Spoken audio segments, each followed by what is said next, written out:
Audio check 1 2. Audio.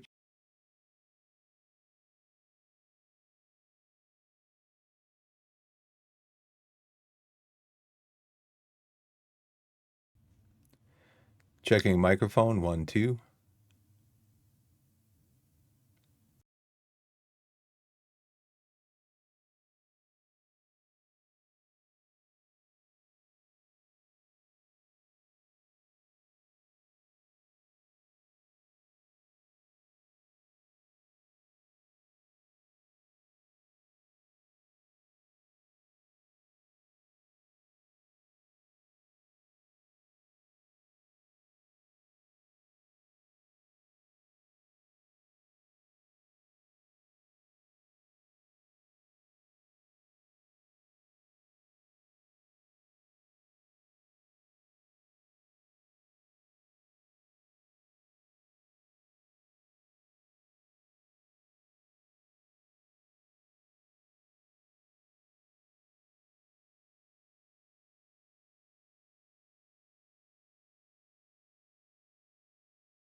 Hey everybody, how's it going? Biff back with you again tonight.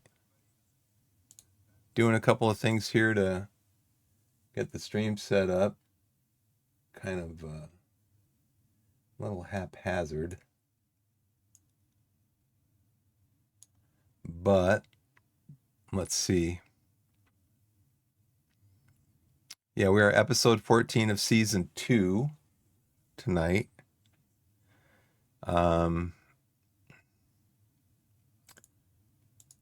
For the Torquay save. And let's see, I ran ads.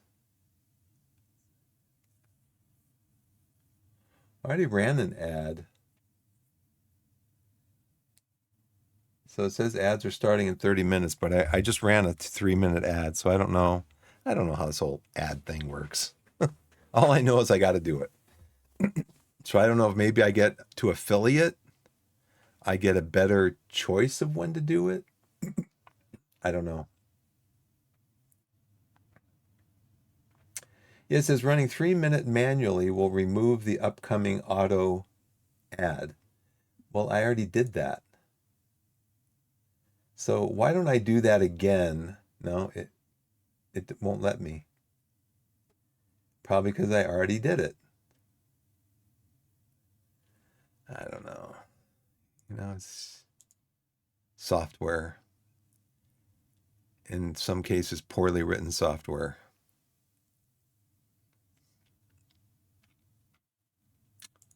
Manage settings. First ad delay 30 minutes.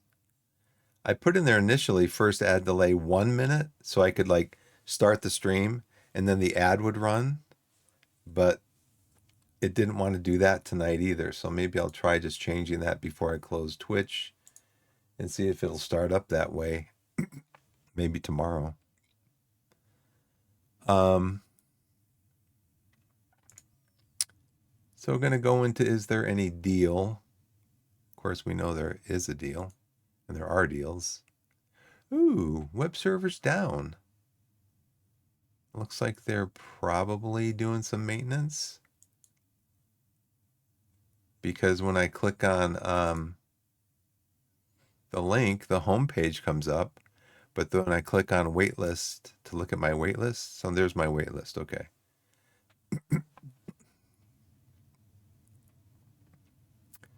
So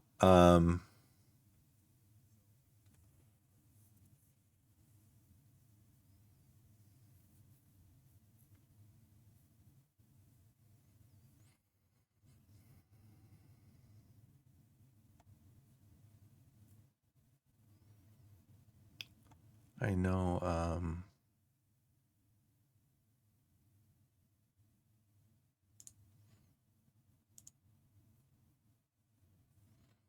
What's that game that I had in here? Beam. I don't know if that's still in my waitlist or not.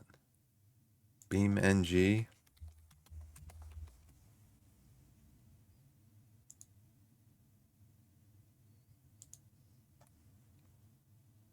I think I took it out of my waitlist. Oh, it's on the Epic Game Store. Turn this off.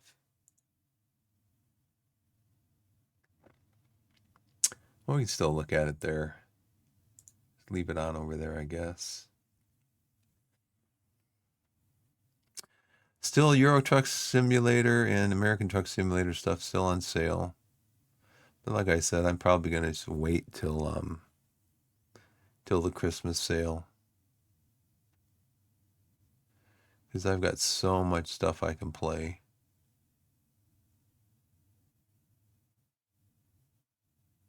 These are all games that aren't even out yet. I still have them in my wish list. So don't see anything there. Let's see, Steam.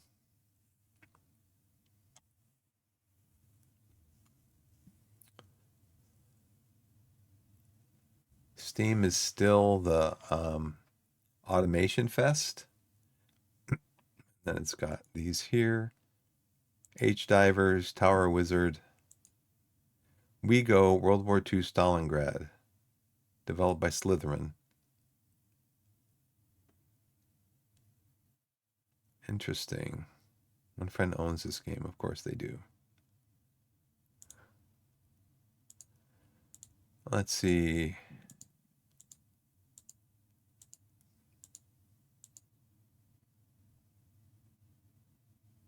I think we already looked at this, the Automation Fest stuff. So let's come down and look at my discovery queue. See if there's anything that I might be remotely interested in my discovery queue. No. No. No. Ignore. No. Phantom Squad is an intense 1 to 4 player tactical top-down shooter that blends fast-paced combat with real-time strategy. Yeah, I can find 4 people to play.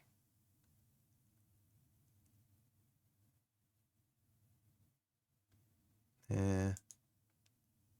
Railroads and Catacombs. In this exciting card-building roguelike game, you create your cars from scratch, adding different upgrades. Build your train, explore the labyrinth, and survive. Discover infinite synergies. How far will you go? Kind of looks a little bit like Darkest Dungeon.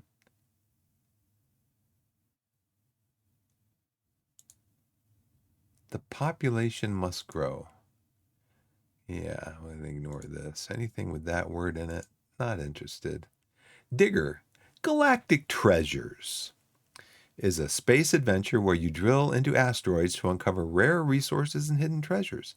Explore the galaxy, upgrade your gear, and discover the secrets of the universe. First 10 words of the Bible will tell you all the secrets of the universe that you need to know. It's kind of like a, what's those things? Pixel or block?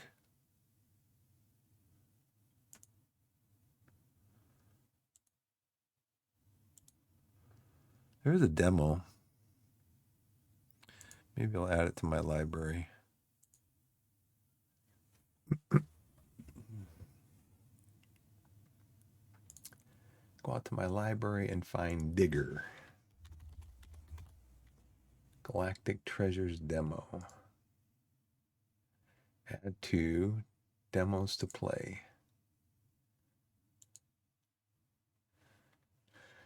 Oh, let's see.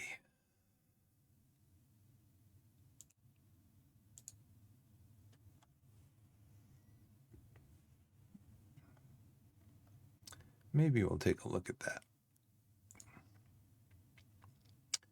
Every day we fight. Caught in a time loop, your band of resistance fighters is humanity's last hope. Real-time exploration meets turn-based tactics in roguelite strategy as you learn new abilities, seek out new weapons, and develop new techniques to overcome the mysterious alien threat. What movie was that with Tom Cruise?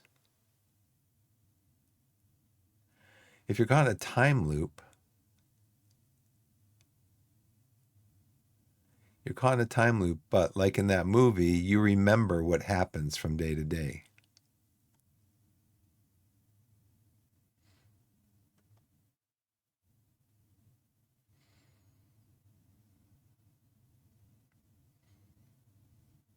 All reviews mostly positive, which is what? 75%? I've completed the game, and this is my review so far. Every day we fight is a turn-based strategy similar to XCOM, but with real-time gun battles that remove the dreaded dice roll percent chance of a hit. Well, no, I don't think so, because pretty much every game that has every game involving weapons, the better ones anyways, they have a hit chance, and then you roll. If you hit, you roll for damage, or you might like do a glancing damage or something like that. So it's real time. It still has that.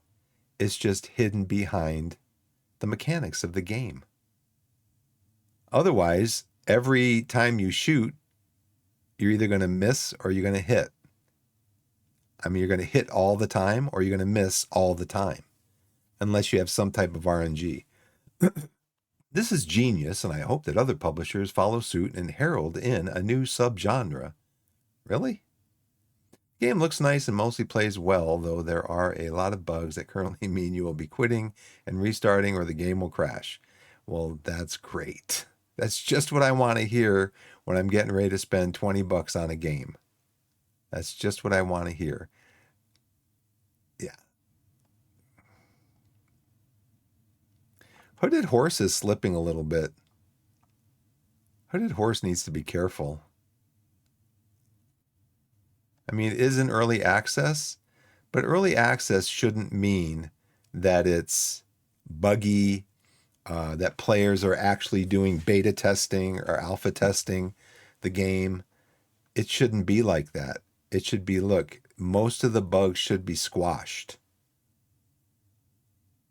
And the example that I always go back to is Dyson Sphere program. I think Dyson Sphere program is still in early access.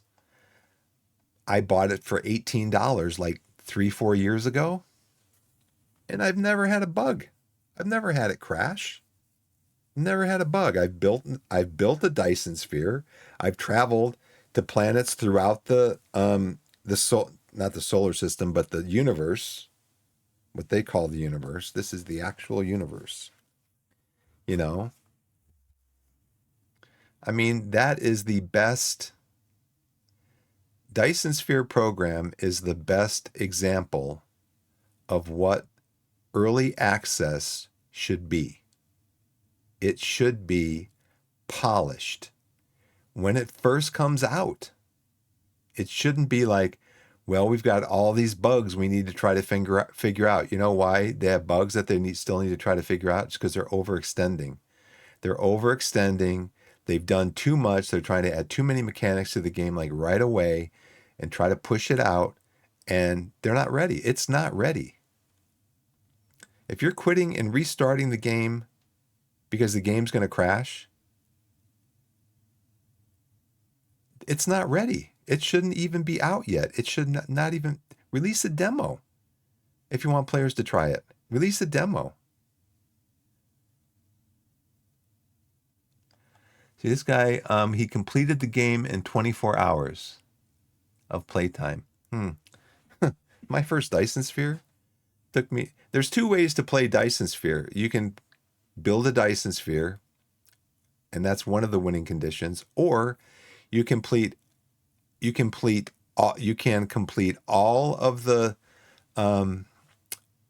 research tree, and that's another way to win the game. There's only 3 acts and it's story driven, but it feels too short. 24 hours? I'd say so. I'd say that's too short. I hope they expand on the whole thing by quite a large margin, like 10 times as much content. I don't expect a huge epic. It is not. A lot of repetition. Some of it is the premise of the game that has you repeat quests, and some of it is just doing a task again and again and again. It feels like padding to make the game last longer. Probably feels like padding to make the game last longer than 2 hours, for one thing. Yeah, I mean,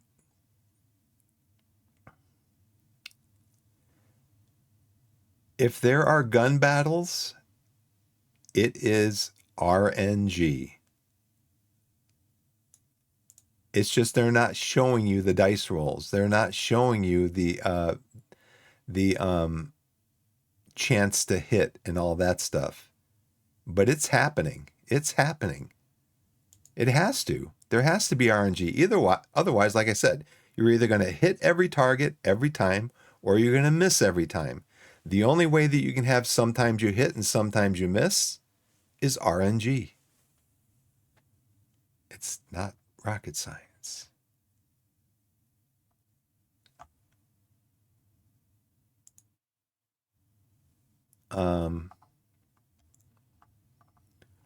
Yeah, I'm going to keep an eye on this one just to see. Let's see. It was just released July 10th. Let's see what the update history is like. Today, Monday, Sunday. Okay, so this is what, the 10th, the 11th. And I was thinking about it today too, because the other day I looked at a change log for something. It was part of a patch or something like that. And it included in there fixes for typos. And I'm like, come on. That shouldn't be included in a change log, you know? I mean, just fix it. Just fix the typo. Just spell it correctly or fix the grammar or the punctuation or whatever so that people understand it. But you don't got to list that as, yeah, we fixed this. Woo! We fixed this. Yeah. I mean, come on. Learn to use a spell checker. If you ran into crashes during exploration or found your progress blocked by missing chunks or inaccessible buildings, this update will help. Thanks to everyone who flagged these, it made tracking them down much faster. It's not ready. The game wasn't ready. The game was not ready.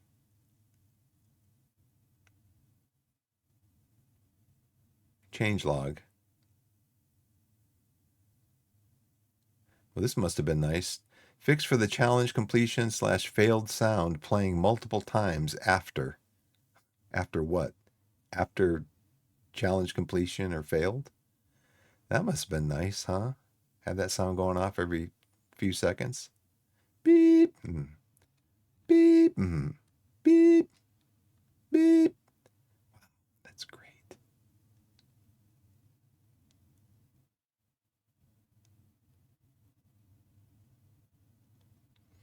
Fix for AI not waiting for the end of the aiming animation before planning. This is like stuff that should have been caught in internal testing.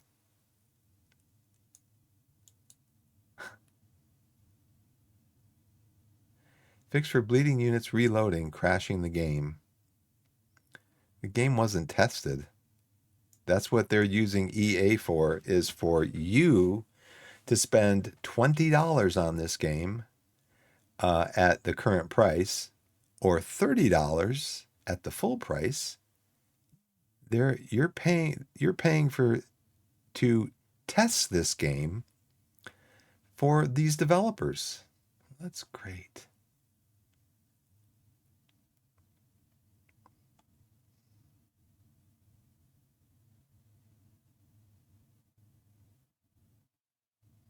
Wow.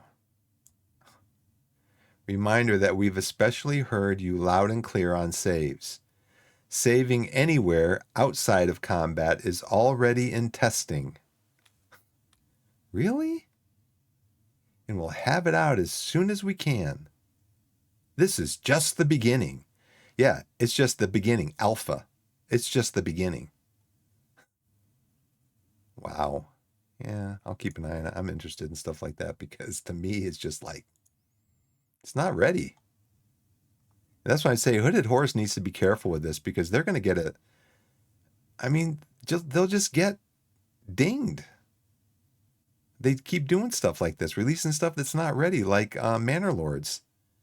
Released Manor Lords almost a year and a half ago, and it wasn't ready. It's it's like in Football Manager, where a kid comes out and he's got like 1.5 stars of potential. He's got 1.5 stars of current ability, but he's got 5 stars of potential. Well, it's like Manor Lords.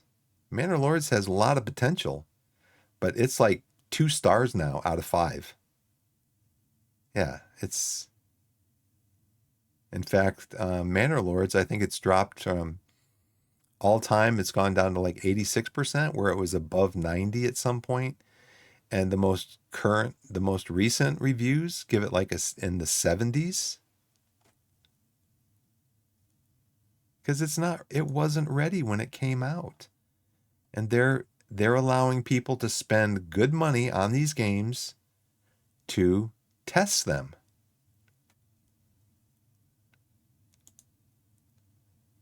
It's sad.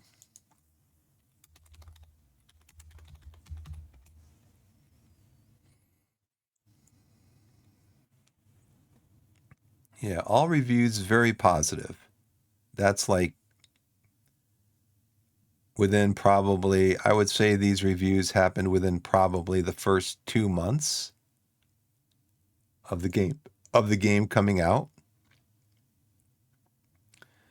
But 71% of the almost 1,000 recent reviews are positive.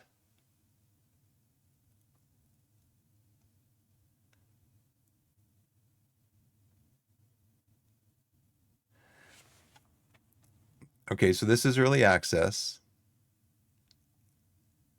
So now let me show you. It's been out since April of 2024. So it's been out for about 15 months. So let's look at Dyson Sphere program, which is currently on sale. So let's go back to Manor Lords is $40. That's a pretty much a AAA price for a game. And the recent reviews are only 71% positive. Um, right now it is on 35% off. That is the lowest price in the last 15 months since it was released. That's the lowest price that I've seen it at is $25.99. The last lowest price I think was $27.99.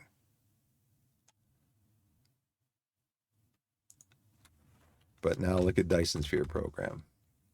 If you like factory games, this is a game to buy. It's normally $20. It is 20% off now, so it's $16. And all time, 97%. Recent, 94%. So we got ads starting up again in about 5 minutes, even though I did already run an ad. So you know what? I'm just going to run it now. So we're running ads.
Hey everybody, I'm back and welcome back. Um, yeah, so Dyson Sphere program has been out for about 4.5 years, but from its very release, it was so clean, no bugs, no crashes. I mean, I played this on my laptop for crying out loud, on my gaming laptop, which at the time, my gaming laptop was about um, maybe 2 years old. But yeah, I mean, you can look at the over 78,000 reviews, 97%. So my review says, here's the long and short of it. I haven't played a game this much since I started playing World of Warcraft back in vanilla. The best $18 I've spent on a computer game in years. And I've got 515 hours on record. And I posted this on February 2nd at 1:04 a.m. So you can see I was into it. And I've played over 500 hours of this game. So basically, you start on a planet and you start mining resources and you start building your automation like right away. And then eventually you get to the point where this is part of the, now this is in Chinese, but it's fully in English. Um, this is where you start building out your research.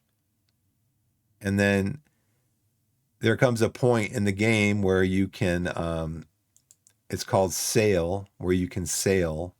You can sail from your planet to another planet in your solar system. This is your solar system. And then you get warp. And with warp, you can travel from your solar system to other solar systems. And you can set how many solar systems you want in your game. So here's an example of resource mining. And then I think this is an interstellar transport. So basically, materials will go in here, and then these will be transported to another planet. And then there's also structures. There's three different kind of structures like this. There's planetary. So you can have ones where resources go from one planetary to another on the same planet to move your resources around. And then there's little vehicles that that park in here to move stuff around. There's interplanetary, which moves from planet to planet or solar system to solar system. And then there's also a structure which you can place around a hydrogen giant planet that will source hydrogen. I haven't played in a while, so I can't speak. They have thermal power. These are thermal power generators, which are placed on top of, as you can see, volcanic fissures. And you can kind of see here how your production is set up. You don't have most of the planets are at least the Terra planets that are Earth-like. There's water and land, but you can terraform, so you can fill in the water areas with land to expand your or concrete foundation, it's called. Yeah, it's an amazing game. I mean, if you like factory games, if you like Factorio, Satisfactory, any of those types of games. And then, of course, they have the Dark Fog. So the Dark Fog is our enemies now. When the game first started, there was no combat enemies. You just built your Dyson sphere. But now, optionally, which I'm happy they did, you can have the Dark Fog, which are enemies that will oppose you in building a Dyson sphere. Basically, the reason you're building a Dyson sphere is because there's this thing called the center brain. And the center brain needs energy basically to run whatever the network or system is that your mecha is connected to. And the dark fog will try to oppose that.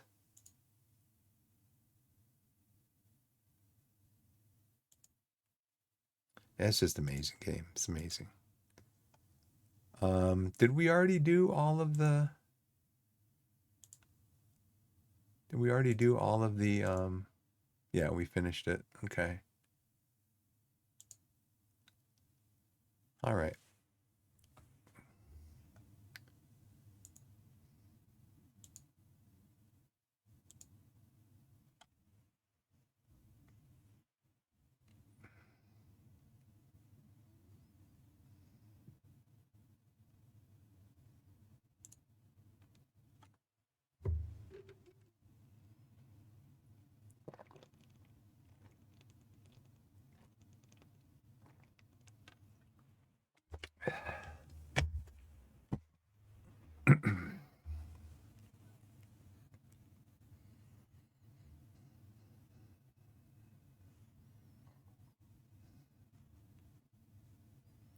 So what I've done is I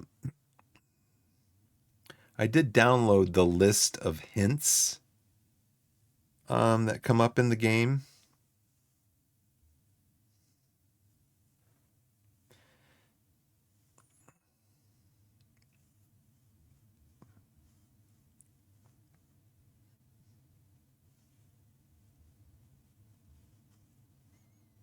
So I want to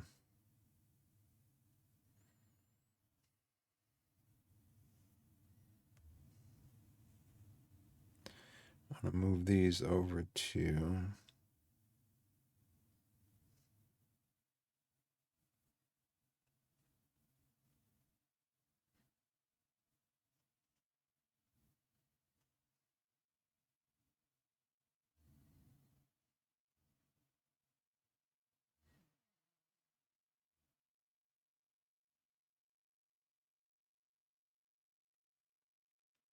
um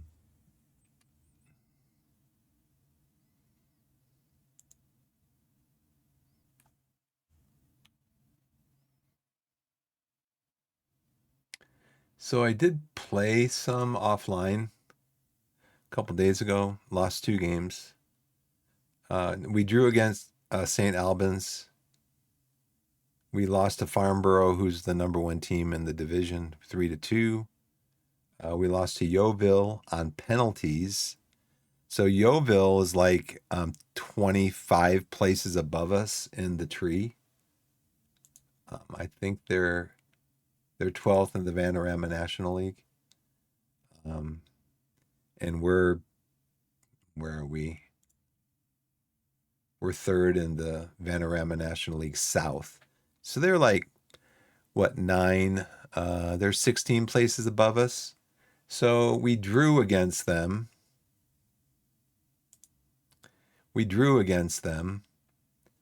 Over 90 minutes. And then they beat us 5-4 on penalties. So they had a good game. Although their XG was better than ours. We had 9 shots on goal, 8 were off target, 5 long shots. They had more possession. They had more corners. We had more free kicks, which means I want to set up a free kick tactic. You know what I'm going to do? I'm going to hand this back over to my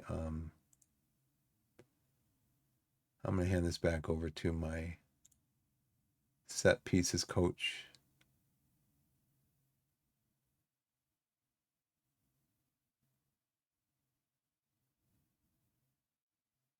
And where is that?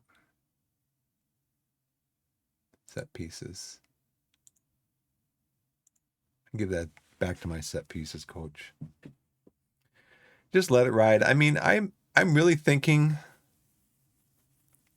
first of all, just watching some Lolujo again today. I need to change my I need to change my attitude towards the game. First of all, it's a game. First of all, the game is run by an AI, and I don't have a lot of insight into the AI of why it does what it does and all that stuff.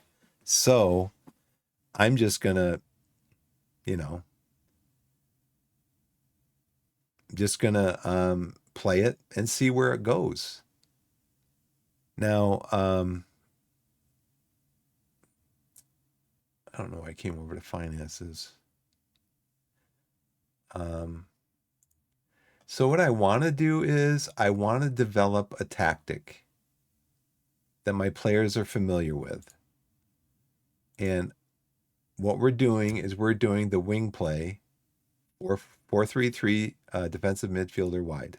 Okay. That's the way it's supposed to look, where you have your goalkeeper. And what I want to try to do is in this, if I can, set the players up in their best position. For example, McGavin here,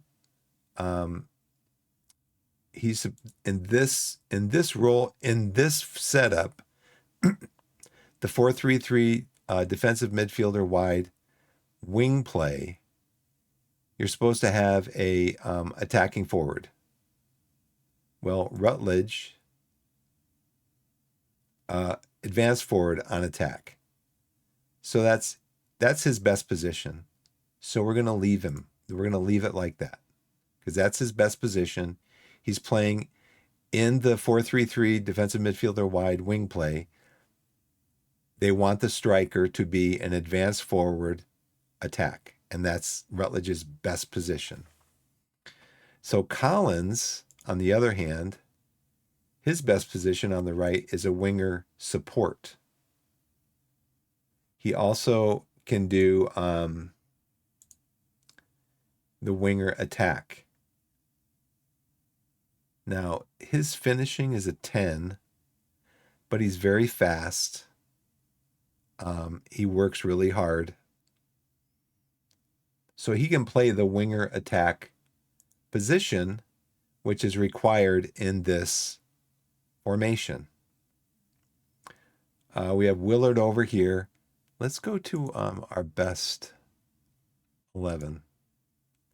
Okay, Dawes is injured. So Dawes, he is winger support. That's one of his best positions. So we can leave him in there like that. Now we do have to play Willard over there because Dawes is injured.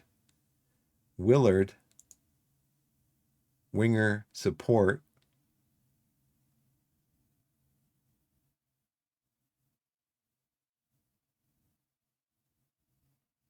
I think,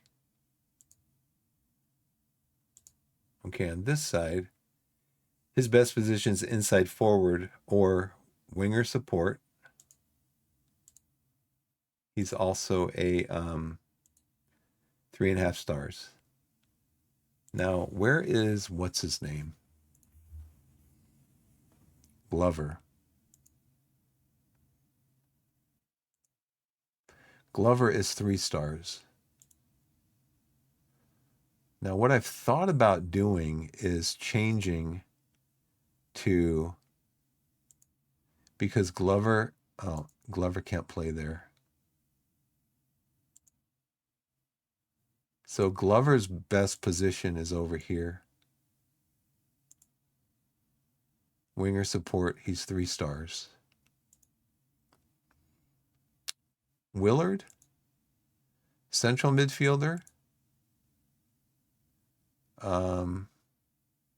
Central midfielder attack. They want central midfielder support. So central midfielder support. He is only 2 stars. How about deep line playmaker support? He's 2.5 stars. So I think what we're going to do is switch them. McGavin, central midfielder support. He's 2.5 stars. Willard, deep line playmaker. Support is 2.5 stars. Mandy, anchor, 4 stars. And then Martin, wingback,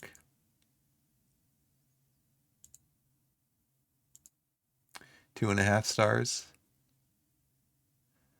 Duru wants to be a complete wingback. Complete wingback support to support Collins. He's, was that 3.5 stars?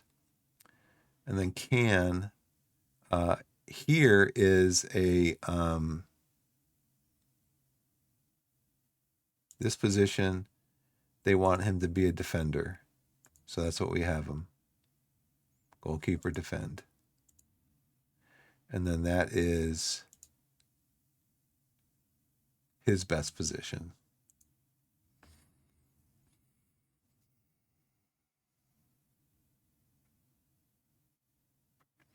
Now I can leave him like that.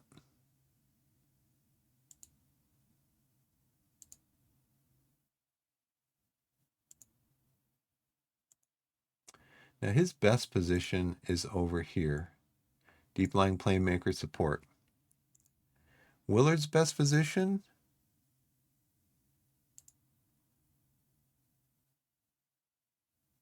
we could have him play Mazzala.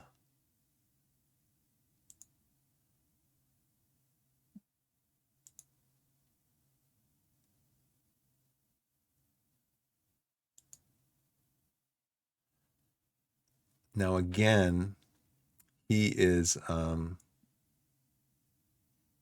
deep line playmaker support. He's a 2.5 star on these regardless of where he is on the pitch.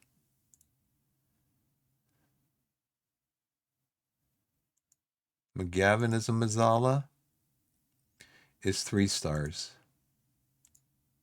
He's only 2.5 as an attacking Mazzala. Well, let's put him in Mazzala as support.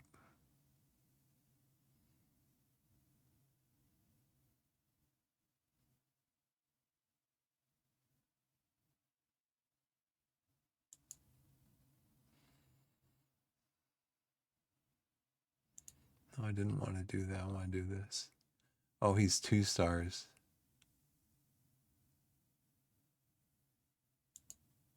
Let's do this one.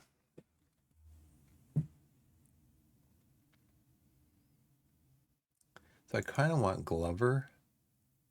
Okay, let's just leave this one like it is. Let's just leave this one like it is. Now, we do need to change the tactics because I do want to be positive. In possession, we'll leave this the way that it is for this tactic and this formation.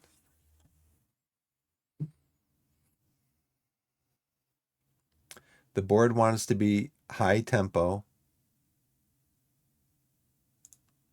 pressing. So we're going to counter press.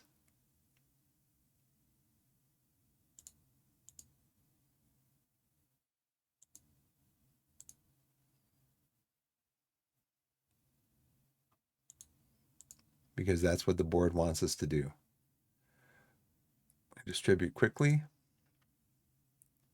Take short kicks. And work it into the box.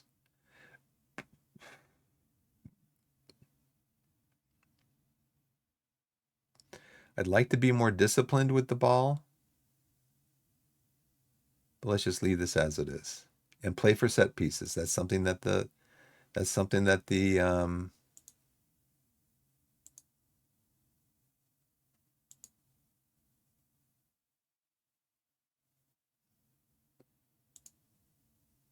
leave that there.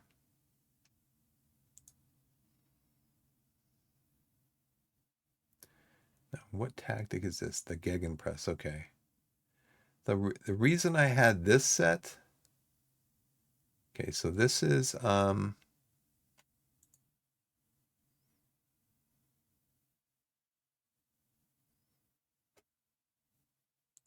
pick roles and duties.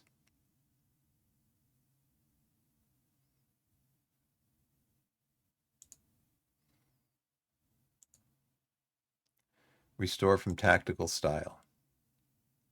Okay, so this is the tactical style for the Gegenpress.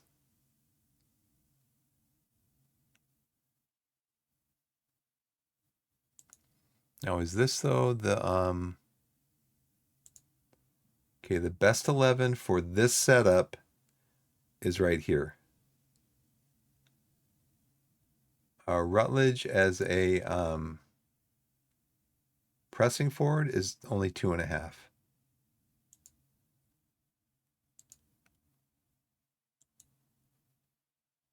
So probably what we want to do is make him pressing forward is becoming more and more important in the modern game. His main duty is to put pressure on the opposition when they have possession, closing them down and chasing any loose balls in order to prevent the opposing players from having too much time on the ball. So now what is Rutledge's natural fitness is only 10. So he might be better suited to advanced forward. Lead the line, look to spearhead attacking moves. Primary duty is to be the focal point of attacking moves. He's required to both score and create goals. Secondary role is to chase down misplaced through balls and clearances from deep, win possession and lay off passes or crosses to his teammates. Poacher, he can break the defensive line and run onto through balls from midfield. He's always ready to run at his marker and happy to cross the ball when required. His main aim is to try to put the ball in the back of the net. I like that. That's my main aim too.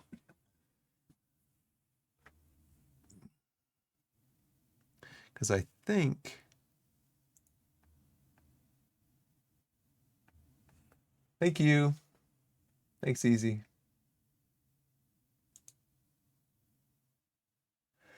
What's up, everybody?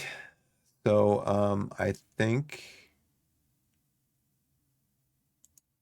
if everybody's healthy, I think we would have enough to run this, to run the Gegenpress once we learn it. Yeah, because Willard would be on the bench. Krask can play in midfield. So Willard can play up here. He's a natural there, although he's only 2.5 stars. Krask can play up there. Oh no, he'd play here. He's only 2 stars. Maybe I don't have enough to play this. Probably not. But they can learn it.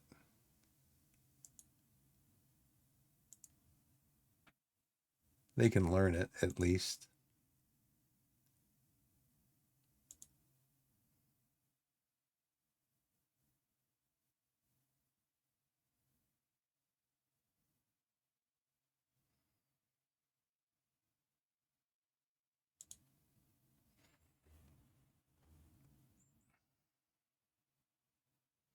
So if I had a diamond.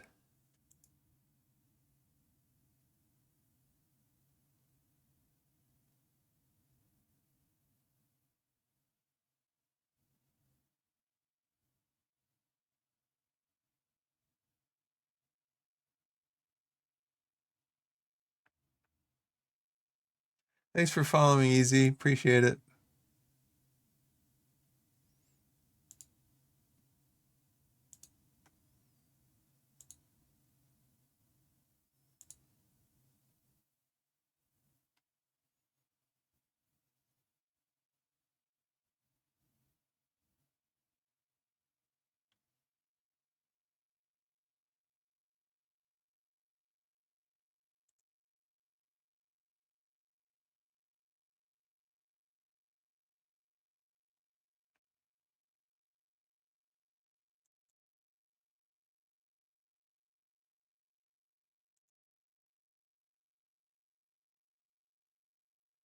So this is two strikers, but I only have two strikers. I think that's part of the problem. Collins can play up there. Willard can play up there. Collins up here is 3 stars.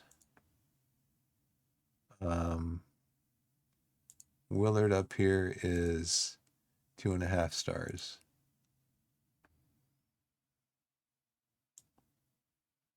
So I don't think I have enough players, but we can train it.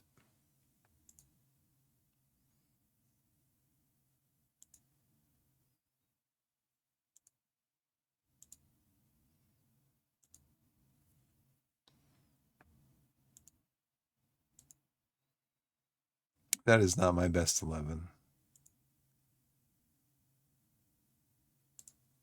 for that. And then Dawes is injured. You put Stobbs over there. What's Stobbs' best position? Over here, inside forward support.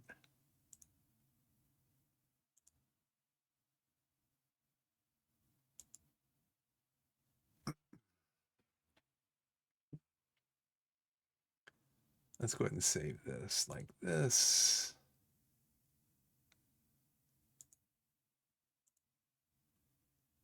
Just trying to get something where they're like all familiar with it and that can make the board happy, because the board wants us to play for set pieces. They want us to play pressing football. So they want us to trigger the press much more often. You want to take that off though. We're still triggering the press, but we're just not counter pressing.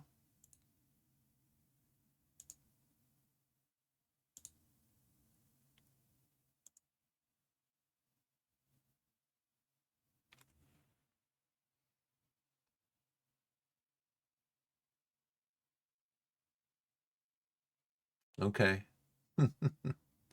I'm fine, thank you.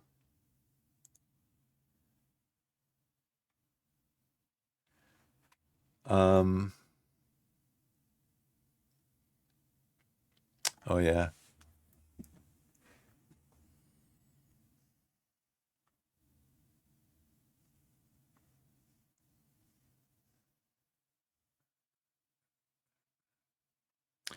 Some of the tips.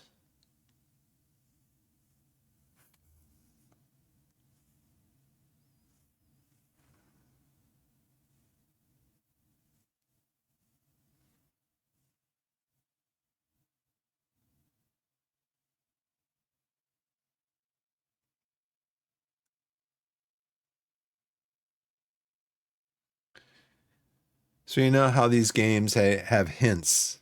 When the game first starts up, it'll have a hint, blah, blah, blah. So there's another sports interactive game that they developed for the National Hockey League. Well, not just the National Hockey League. It includes teams from all over the world. Like, I don't know, the database is like 80,000, 90,000 teams, the full database. And it was called East Side Hockey Manager. And they developed this like 10, 15 years ago. But they stopped supporting it like in 2015, 2016. But they stopped supporting it as far as putting rosters in and players. But fans of the game they keep supporting it every year, and they put out new rosters every year. They put out face packs, all that stuff. You can download all that stuff on Steam. Anyways, it's a professional hockey game like this is for professional football. And they have the same thing. They have hints that they run across the bottom of the screen. The hint that you get to read about half of it before it just disappears because the game's already loaded. Well, there's a file inside the game that has all those hints in it. And you can download that and you can put it into like a spreadsheet or a text file. So somebody's done that for Football Manager. Somebody did it for East Side Hockey Manager. Somebody did it has done it for Football Manager 24. And it just starts out. You can keep an eye on what your club's board thinks of the job you're doing by visiting the boardroom screen. Select the team drop down and then boardroom from the menu bar. So you go over here to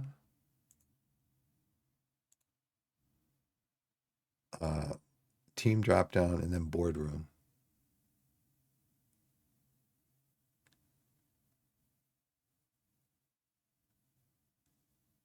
I don't know where it says that. This is a different interface that I'm using, so. But you can also go over here, right? Club Vision, board. There we go. So this is the other thing I wanted to look at because the Club Vision. So this is what the club wants this year. They want me to work within the payroll budget, grow the club's reputation. Working with the payroll budget is required. The other required things are reach the Vanarama South playoffs, reach the FA Cup proper. We did reach the Vanarama South. Actually, we have not reached the playoffs yet.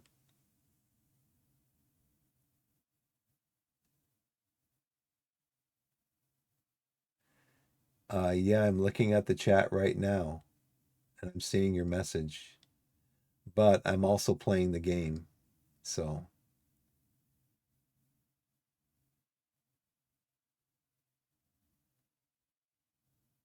yeah, so if you're just going to come in here and troll me, then you can leave. Okay? Yes, I do communicate with chat. Yes, I am interested in what you're saying, but I'm also playing the game. Okay?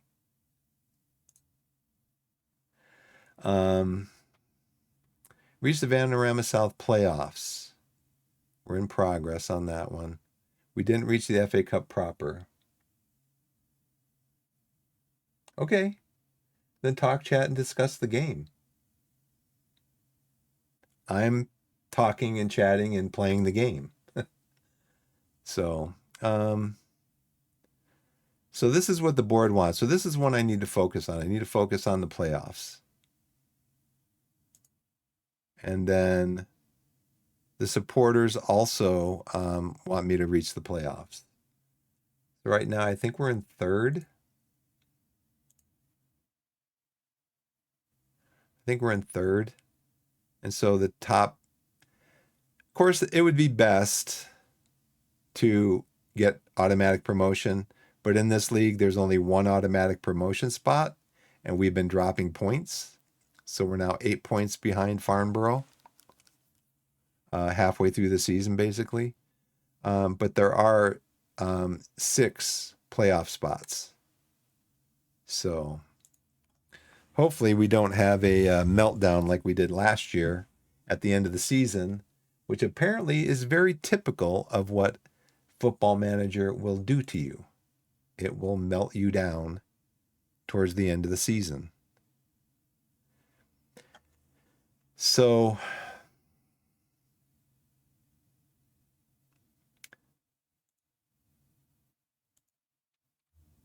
right now my squad is 23. I still need because my GM got me a couple of loans, like this one here. It ends in like a month and a half. And this is the loan that my GM did.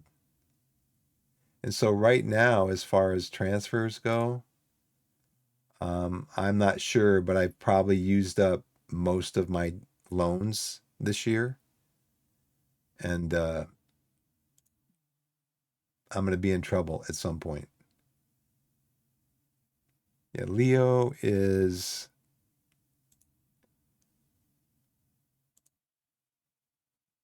Okay, this one, our loan with him expires in July, so we're good on him. He expires in a couple months. Ryan Glover, his loan expires in July.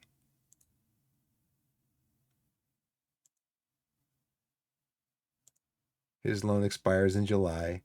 Yeah, see, I let my GM suggest some loans, and I didn't know that this one, he had only loaned him for like a month or two. And yeah, and so this is considered a long-term loan. You only get 6 long-term loans.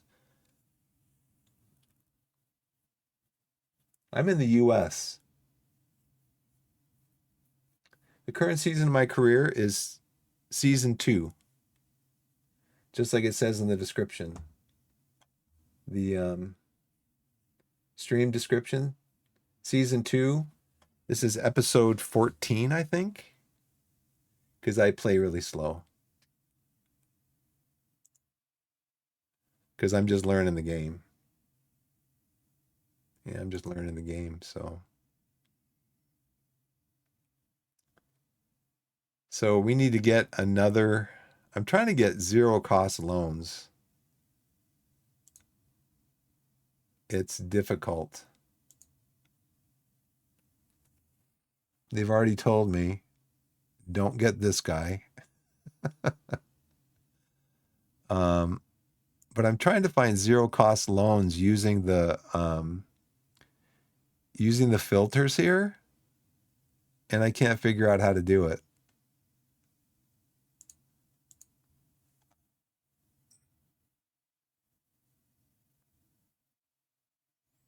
You seem to you seem to type English pretty good. Write it.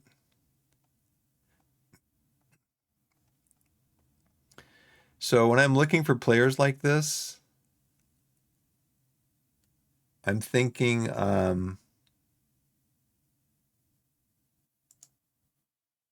we have extensive knowledge of this guy. I don't know if I invited him in already. He's only 2.5 as a defensive midfielder. But let's offer him a trial.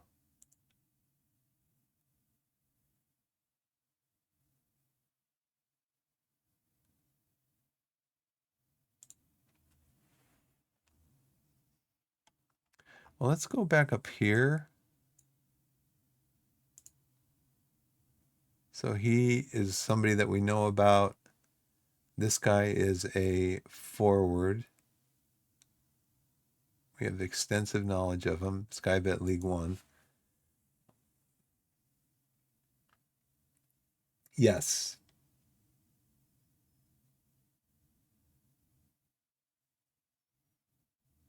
So what I'm looking for right now is I'm looking for a midfielder, defensive midfielder, like Charlie McDonald, but they tell me I should only sign him on a last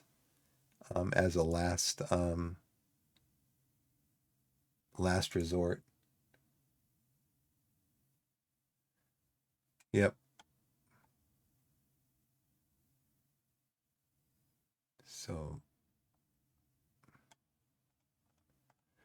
So what I figure is the players that are the getting paid more by their clubs are better players. And I'd really like to find somebody who is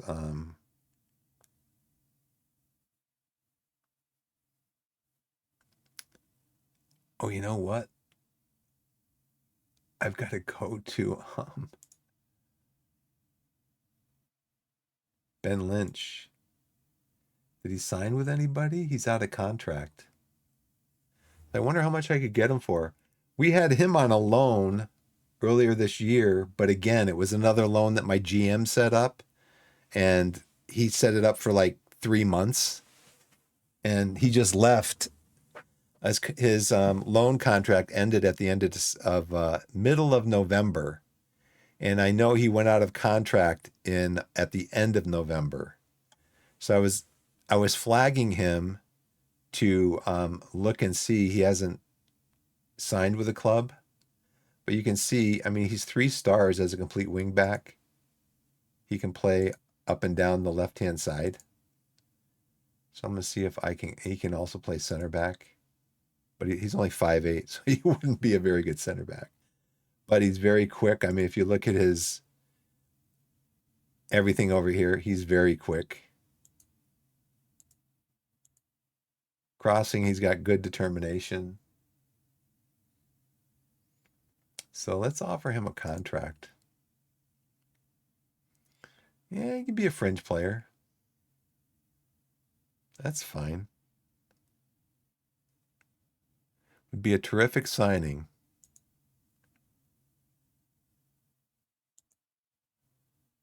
No, dude. No way. You want to be a fringe player and get paid 1.2? This is what I don't like about this game. The play the based on what he wants to be and what he considers himself, this is way too much money.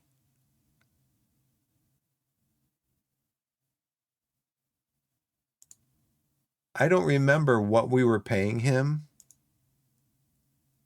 Um,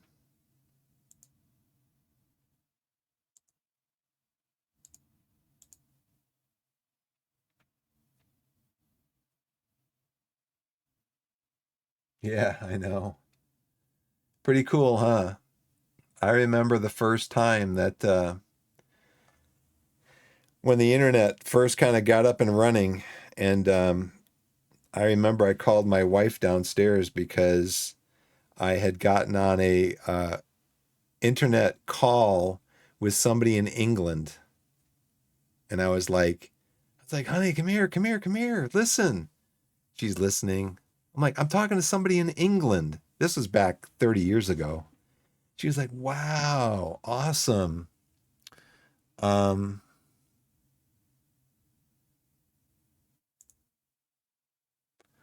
how do I look at these guys so tell if they're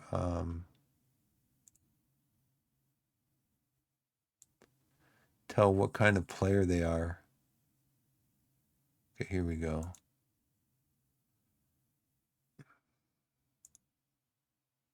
So I have some fringe players. Austin Booth is a fringe player. He's making 825 per week. Um, Ryan Hansen's a fringe player. He's making 750 per week. Asa Hall is a fringe player. He's making more. The only reason why is, well, he's only making 600 per week. And he's going to be out of contract at the end of the year because I'm not going to renew his contract. Oh, what year was that? That was like the mid 1990s because I'm 69 years old.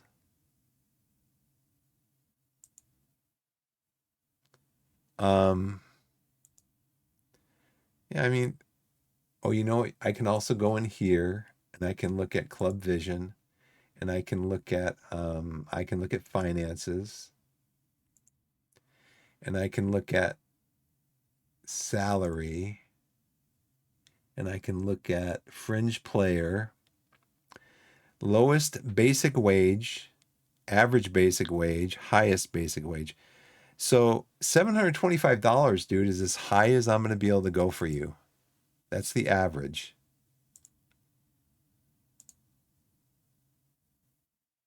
The board won't let me go any higher than 140.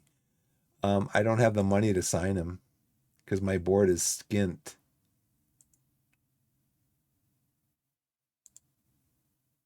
And I have no money. My scouting budget, my scouting department goes ham. Yeah, I can't sign him. I forgot. I got no money. So again, I'm gonna have to look for zero cost loans.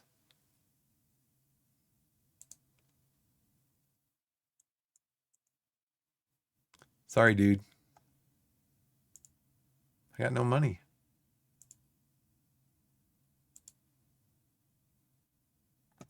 Sometimes Gary finds me a free loan. Sometimes.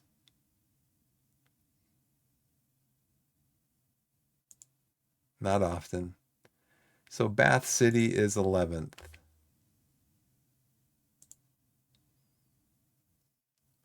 Okay, my guys are coming back.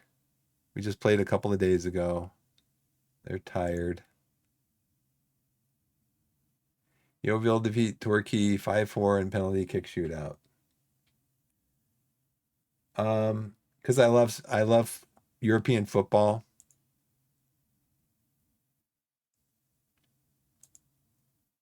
New intermediary suggestion. I can't afford anything. I cannot bring any players on. Bath City scouting report, scouting meeting.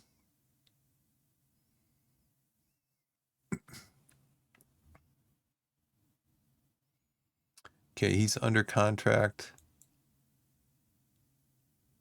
It's not possible to purchase this player at the moment.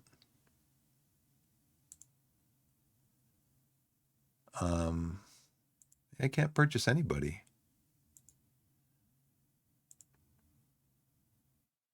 Let's go with a low block, high defensive line.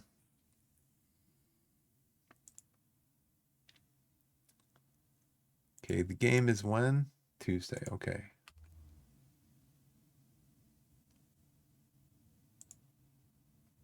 Team selection advice. Yeah, we'll see how that looks. Bath City opposition report. They played Farnborough. They won 3-2. We just lost to Farnborough 3-2, I believe.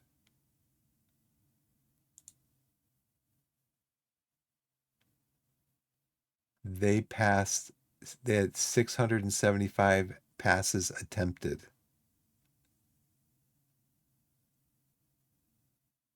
I'm not addicted to the game.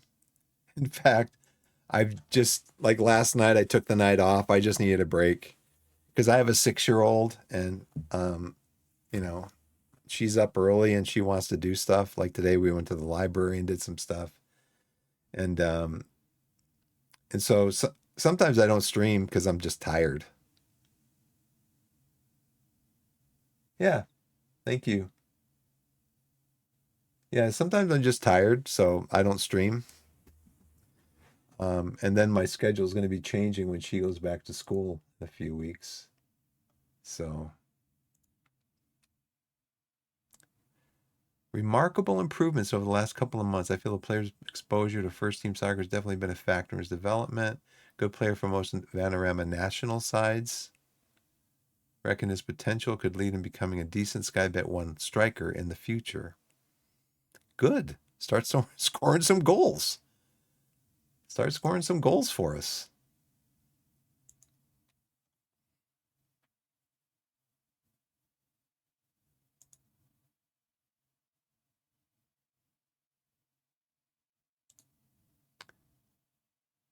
Iraq changed his status to a regular starter, which would better reflect his ability compared to the rest of the players at the club and provide balance to the agreed playing times when in the squad. He's like a regular starter. When he's healthy, he's a regular starter. I mean, he's an important player because when he's not healthy, kind of hurts the team. New challenges in training and matches if you realize his potential.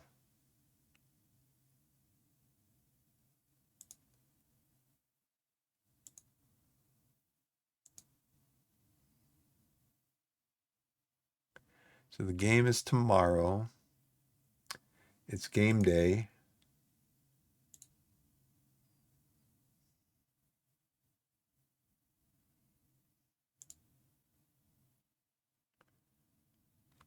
So, how many passes did they complete?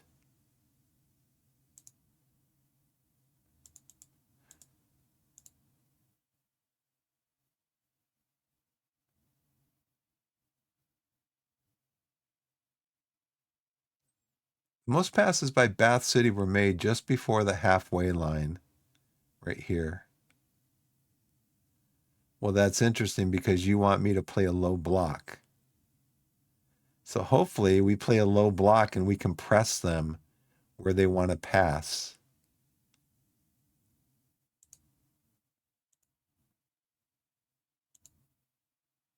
Josh Briggs passing stats. Lots of passes, accurate passes. So we're going to trigger a press on him every time he touches the ball.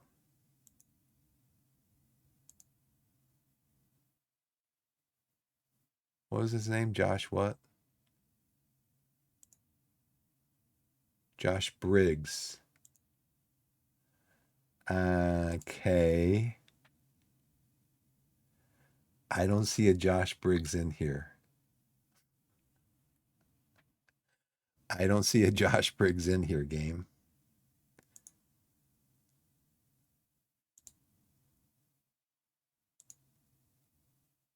Is he like injured or something?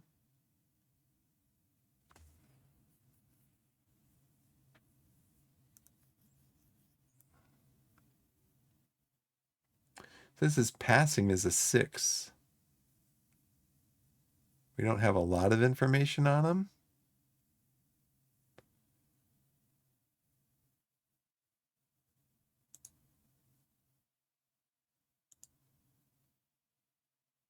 Lots of passes. Accurate. His passing is a 6. And he is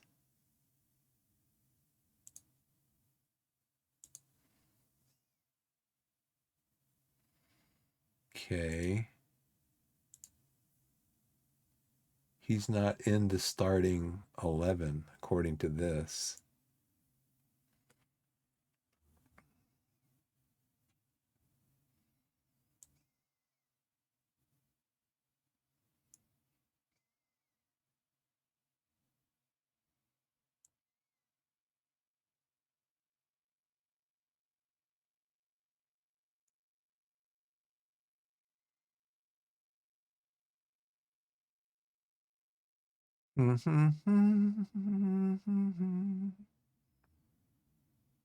It's game day.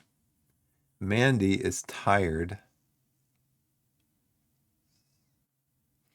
Now, see, I heard something about in FM24 that you had to have a backup goalkeeper on the bench because of injuries.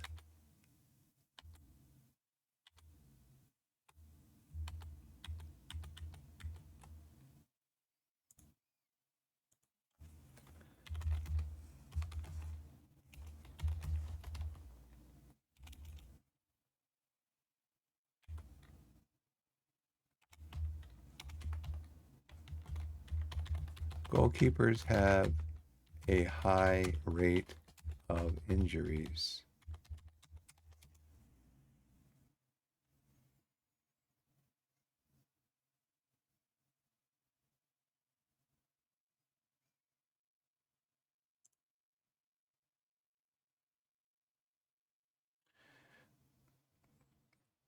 But see, this goes back.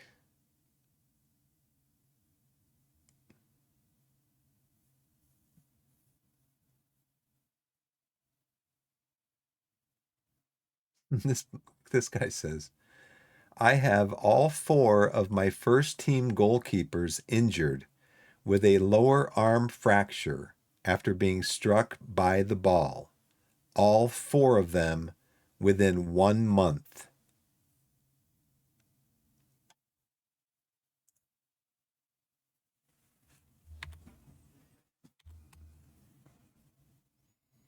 I guess we better keep Halstead on the bench. I'm going to put Halstead. I'm going to start Halstead, put Cannon. Um,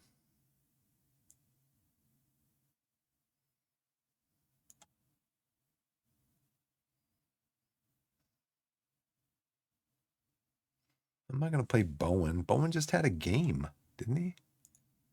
Didn't these guys just have a game?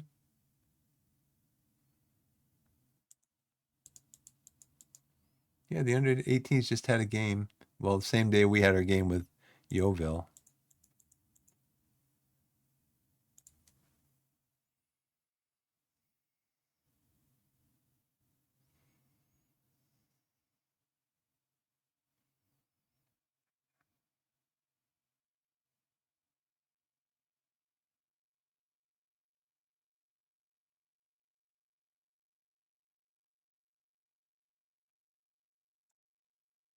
So Booth can play. You can play.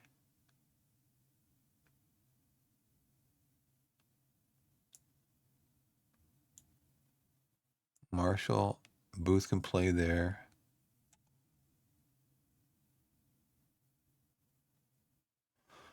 Okay, who's my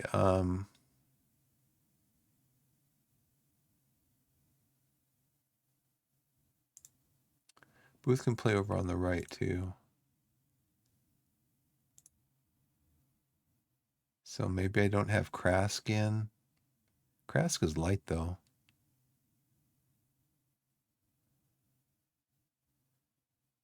Taylor Sinclair can come in over here.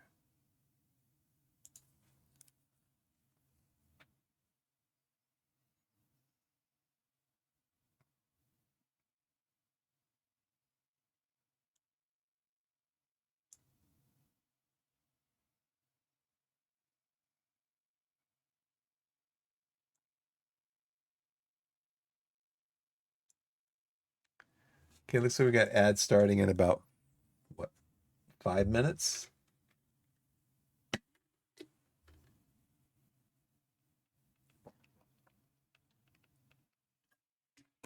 So this time I am going to go upstairs and take a break.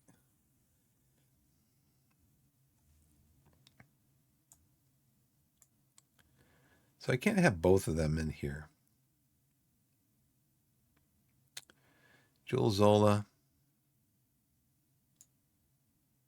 Stobbs in here. Okay, Booth, Krask, Stobbs, Rutledge are the outfield players.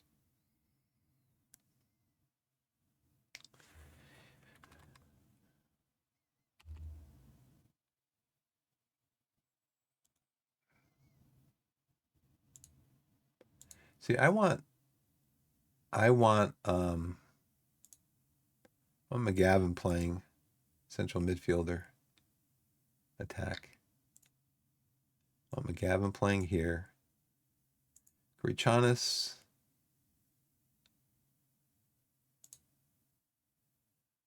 Deep line playmaker. You can play there.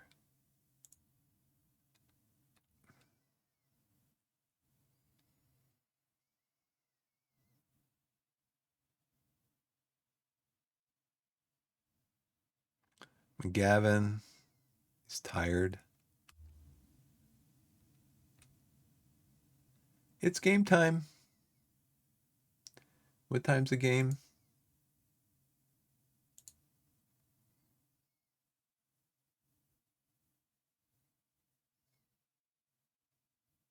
So Matt Keane is out with a broken ankle. Who's Matt Keane? He is right side midfielder. Pretty fast.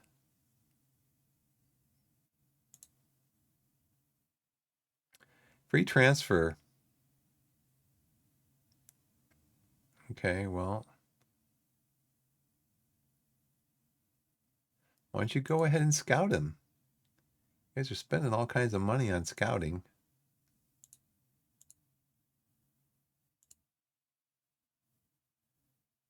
Collins is some way short of full fitness, should be monitored.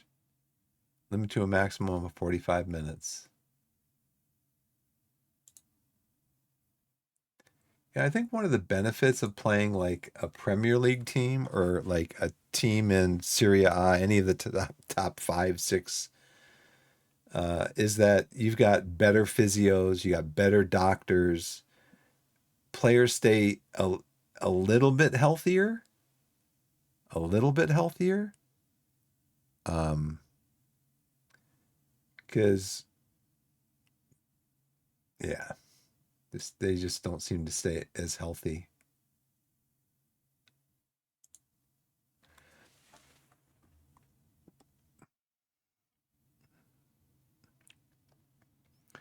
So these guys are going to be running a lot. Collins should be monitored. So I got Stobbs can come in for him. Booth can play for 45 minutes. Okay, let's go. Yeah, I want you to change all these guys out. I want to go to a cautious. Regroup after losing possession. A Halstead. 5 to 6 defense duties. So what I can do is I can change this to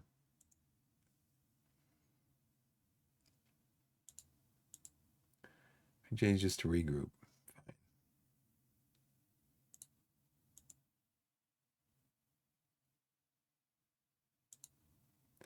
Let's say positive.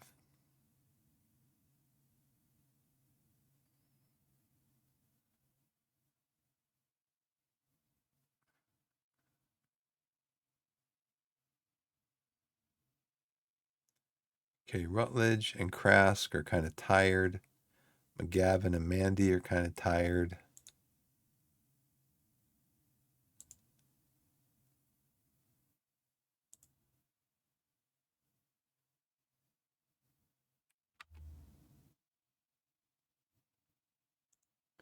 Go out and put on a show.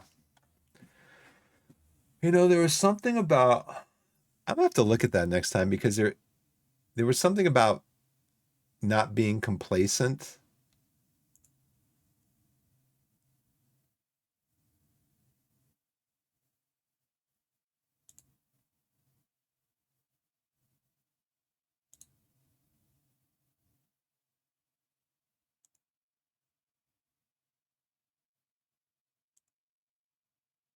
Okay, seem motivated.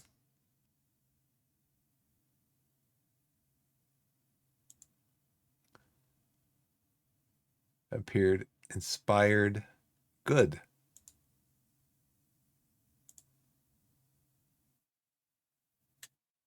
Nobody else cares.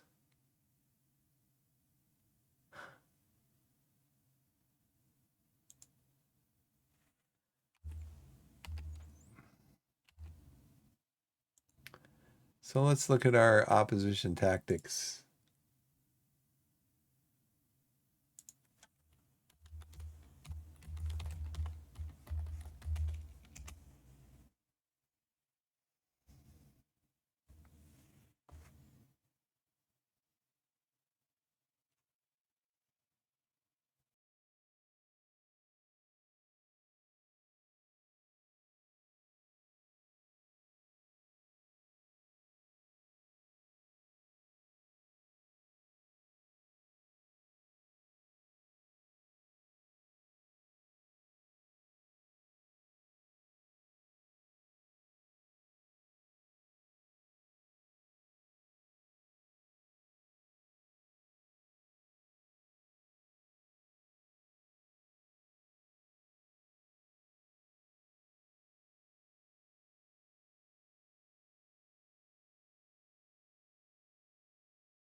Hey everybody, I'm back. Thanks for the break. Appreciate it. I was in the habit too of messing around with this screen. Um, See the guy that they said that we should, the guy that they said we should mark or trigger a press on is not even in here. He's not even here. So I don't know if that was from like Yeovil match, maybe. Now this is something that the assistant coach does. You see, these guys are really tired.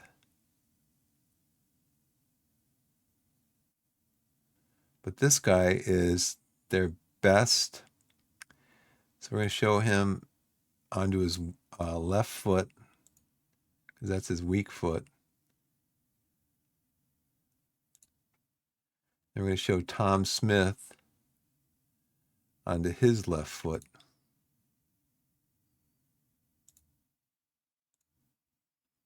And then Cody, top goal scorer. Let's mark him always. Now, I don't know if that means that your I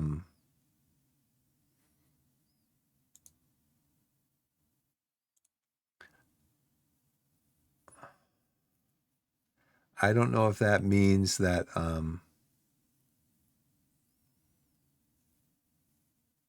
that your best marking like central defender will mark him when he's in the box. He's 6'1" with jumping of 15, heading of 9. He is 6 foot with jumping of 14, heading of 6. So like we need to mark these guys when they're in the box.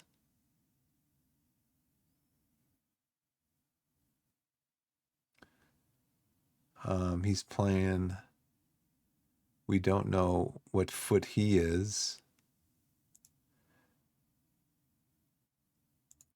So we'll just show, put him on his weaker foot.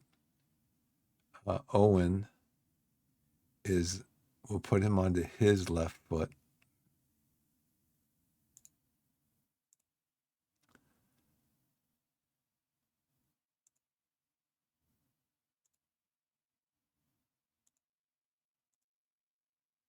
These guys I'm going to take off of this for now. See, what I'm thinking is just leave it to whatever the assistant coach says and just leave it. That's why I'm kind of like of the mind that whatever the board says they want to do, we're playing the 4-3-3 defensive midfielder wide wing play. So set that up. Whatever the board say they want to do, they want us to play pressing,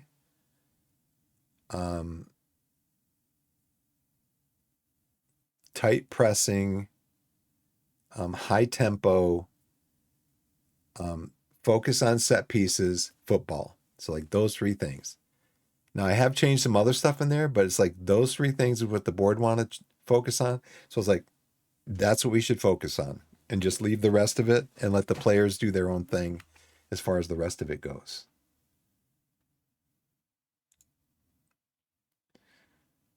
So we're playing our mid block. Nice. He gives it right to. Come on. He gives it right to. He took it away and then just gave it right back to him.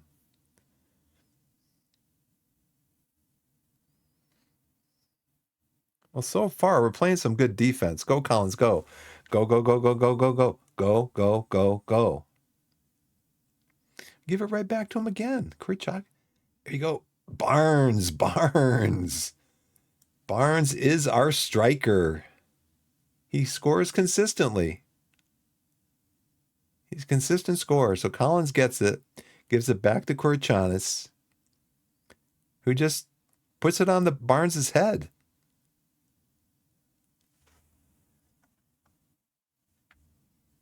Good job.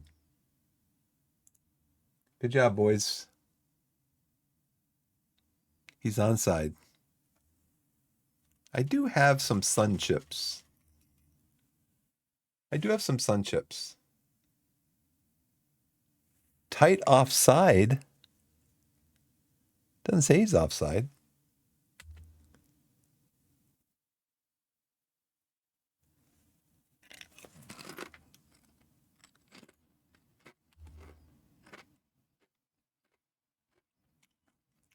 It wasn't offside. Good. Now, see, they are playing a mid block. We are playing a low block. Now, most of their passing is coming from here. And we should be able to do something about that. We should be able to engage them right there. See, their guys are really tired from their last match, looks like.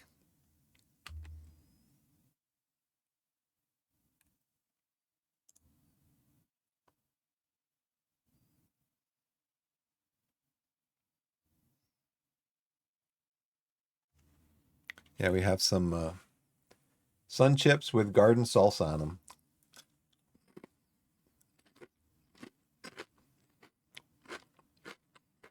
Now, see, we've been getting goals scored against us like that recently, like maybe 4 or 5 goals in the last 3 or 4 games. What are you going to do?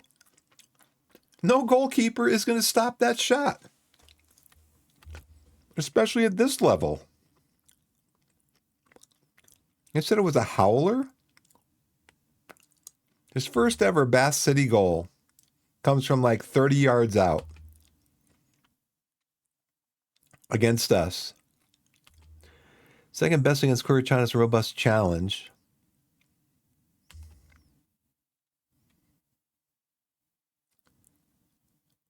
Yeah, I mean, who's going to stop that? And those are the kind of shots that the opposition is taking against us. You can't stop that.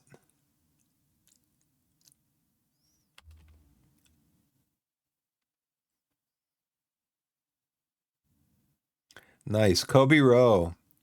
That is our front, not the rear post, the closest post. Near post. There's near and there's rear or far. So, yeah, that's our near post set piece, which I just turned that back over to my, because we weren't scoring a lot of goals on set pieces. I tried to set it up. I thought I did a good job. I turned it back over to our set piece coach, and we score a set piece goal.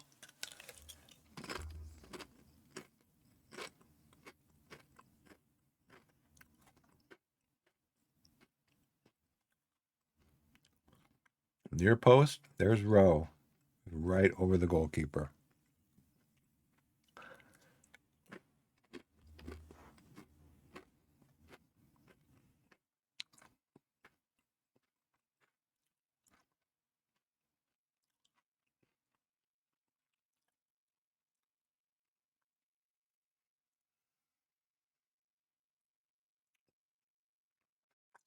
They have more passing than us.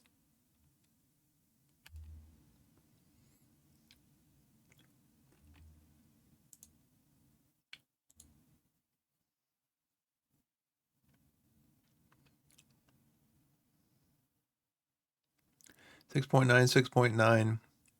6.9. My guys are pushing 7 here.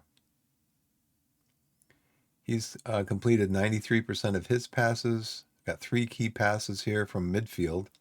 So midfield's kind of bossing it, even though it doesn't look like that on the heat map.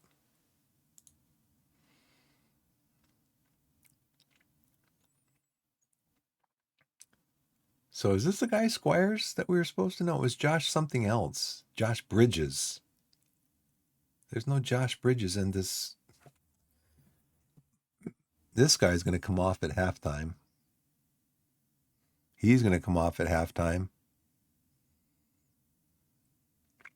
They're completing a lot of passes. They've only completed one of their 4 crosses. Well, this player, they completed one of their 5 crosses. What's that? The match stats? Crosses? 1 of 5. We've completed 1 of 10. Oh, you know, I want to, my crosses.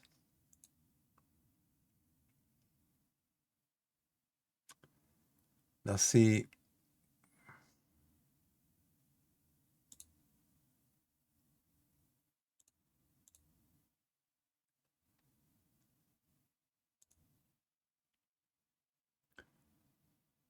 now the guys on this team, the opposition, they are tall and have good jumping reach, both of them. Where's Ethan? Tall with good jumping reach. So now I'm wondering on the tactics. Now this is when we're in possession. So this doesn't include the set pieces. So since they're so tall, I want to play low crosses. Now, well, let's do mixed because Barnes did score on that header, on that floated cross. Let's try floated crosses.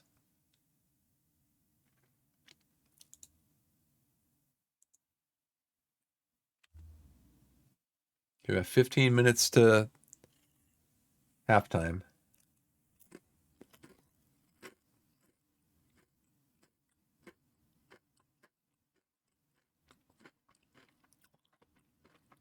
You let them get right behind you. Taylor Sinclair, you let him get right behind you.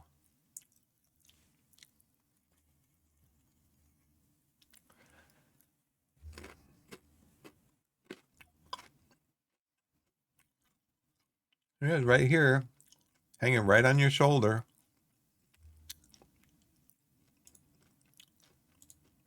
You get him right behind you. And then he just moves right past you. It must be pretty fast.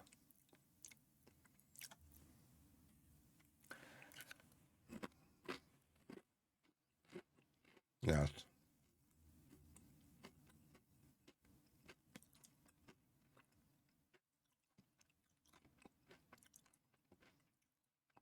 Go Collins. Run past him. Run right past him.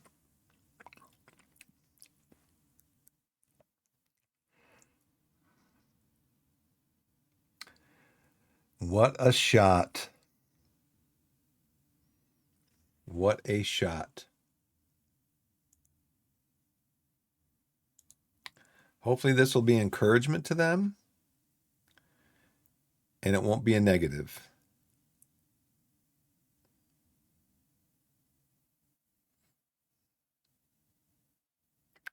How do they react? They didn't react well. Confused by the feedback. It's the whole complacent.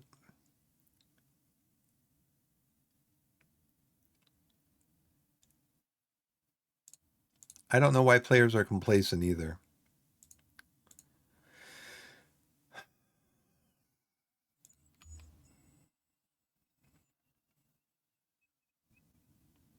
They get the ball right back. Okay, go Barnes. Go, go, go. Go, go, go. Gavin gets it. Okay, slow it down a little bit. Get into Mandy. Okay, Collins, go again. Go again. Shoot it again. Nice. Lewis. Lewis, my man. Let's go to balanced.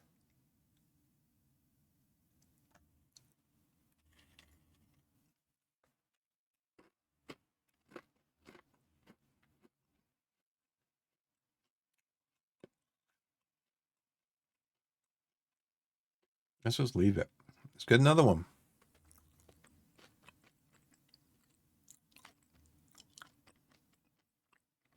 Was he offside?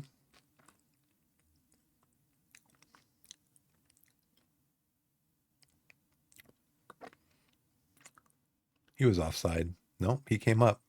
Now he's offside. Yeah, he's offside.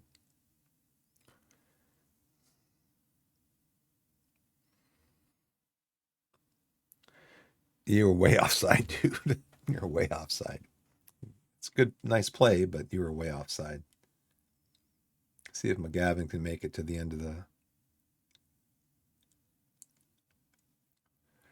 Okay, so we are 6 shots, 4 on target, 4 goals. 30% possession, 81% pass completed. Our focus on attacking set pieces really paid off as Kobe Rowe scored from a well-executed set piece play practiced on the training ground.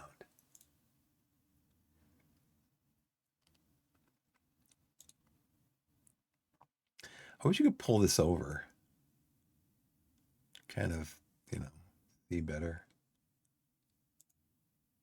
I mean, their guys are like 1, 2, 3, 4. 4 of their guys are poor. How about us? McGavin. It says McGavin has given everything he can. He's fair. What are you talking about? He's fine. Where's the heat map? This is heating up a little bit for us. They've got a lot of passes. And they're pretty much controlling midfield from where they like to do their passing.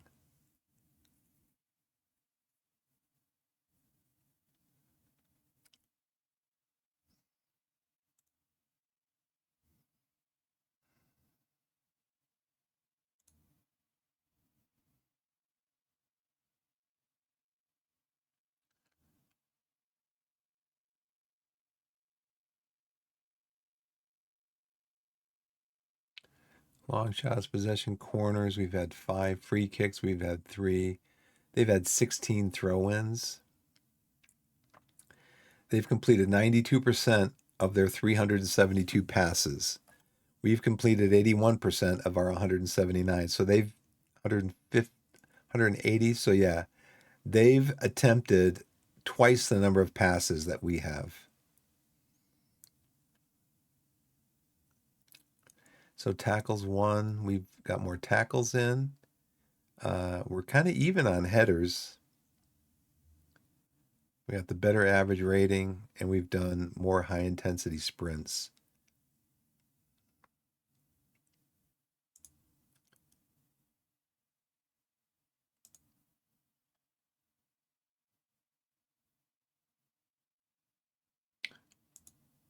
Okay, they're very happy. So let's play happy as we start the second half.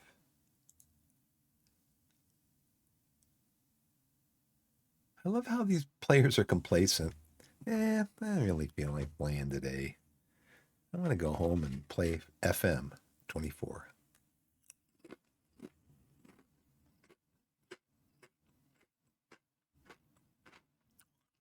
Mark is concerned about his playing time, but he's complacent during the game.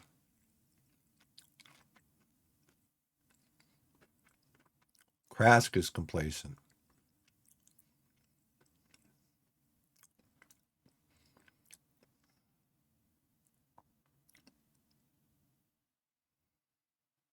This. What more can you tell me? Okay, so they subbed off Ethan Sutcliffe. They brought on who? Will Puffett. 6'3" with 14 jumping. And they brought on Daniel Hayfield. He's left on his weak foot. His left foot is his weak foot.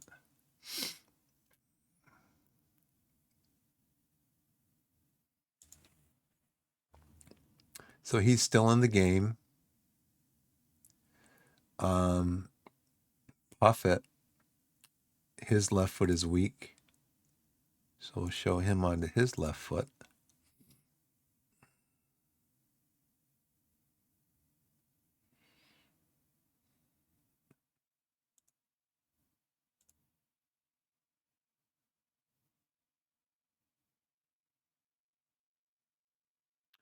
Okay, Owen Cochran's really tired, so we're going to tackle him.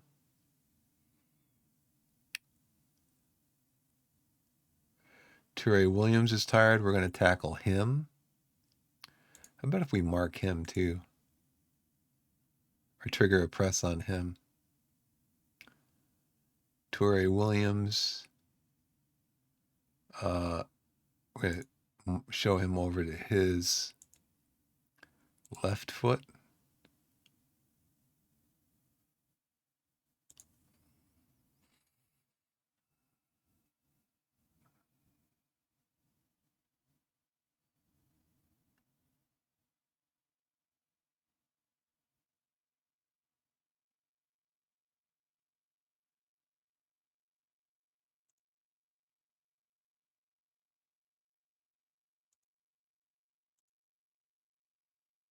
So these guys are tired, so I want to tackle them.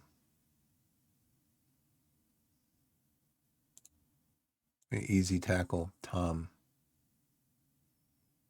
So what are his stats like right now? Chris Garraway's a 7.7.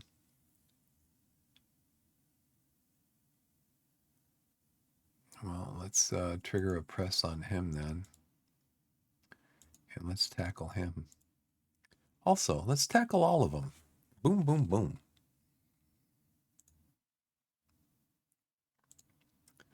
Okay, what do we got?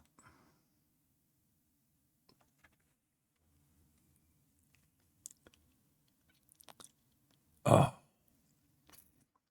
nice job.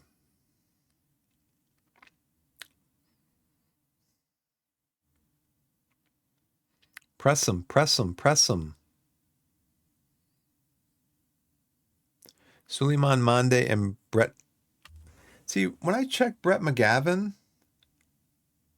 when I checked Brett McGavin, he was like half of, he was fair. And then they go into they're both having a good game. And then they go into the locker room. I mean, that was going into the locker room before halftime. And then they come out poor. I don't get that. Well, I'll try to keep them into like the 60th minute.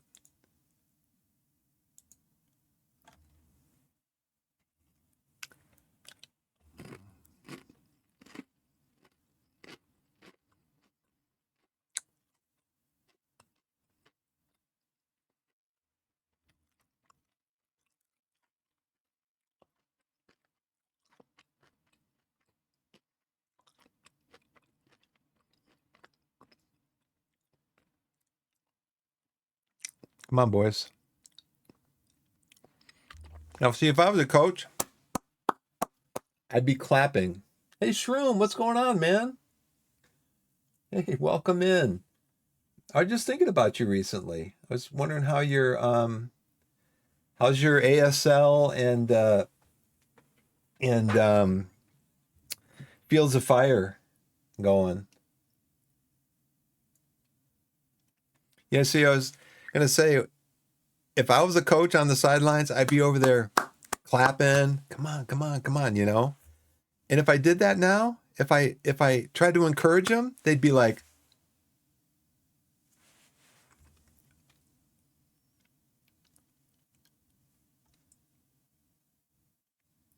yeah, it is a slow climb. It is. Very much so. Have you played on Vassal? VASL? Just like solitaire or whatever? Because you can set it up to play solitaire too. I mean, you kind of know the setups, but still, you can, play out the rules and stuff. It's pretty easy to use. Let's see if I can get these guys through to like 60 minutes. All right, nice intercept. Duru. Press him. You know what? I'm going to tell him to press. What's his name? I think we did, right? We told him to press Garraway. We did. And who's the other guy that's over there? This guy. Silva. He's been doing some damage too.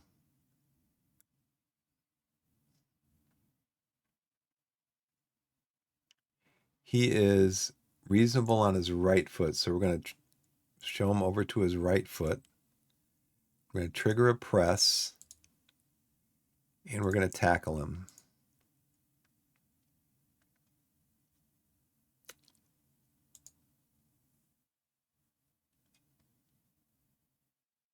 Oh, yeah. Yeah, the training manuals are very good. Very good. I remember when I first started playing and I started reading, I think it was the basic training manual.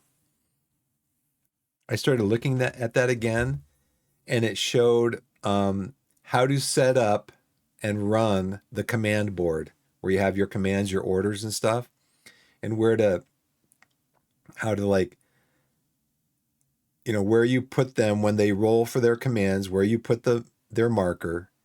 And then if you save any commands, you put it down at the bottom. Then after the turn's over, you put it back up into where the activation thing is or whatever. It explained it like 5 simple steps that you do. And I was messing it up and not keeping track of it very well.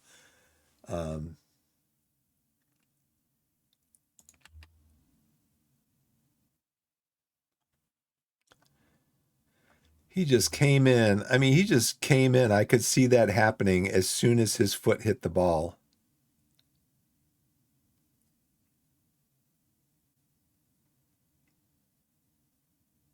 I mean, you can see him. Look at, he's unmarked.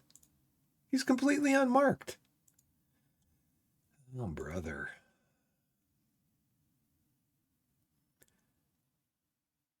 Completely unmarked. Just came in right behind whoever was over there. What foot is he on? His left foot is weak. Show him onto his left foot. But yeah, yeah, I saw it coming.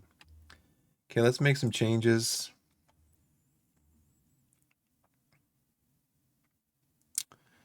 Mandy's, he's having a good game. And so is McGavin. So I really don't want to take them off because they're having a good game. I'm taking off Halstead. Halstead, you're complacent. You're coming off. I just don't understand this whole complacent thing. I really don't.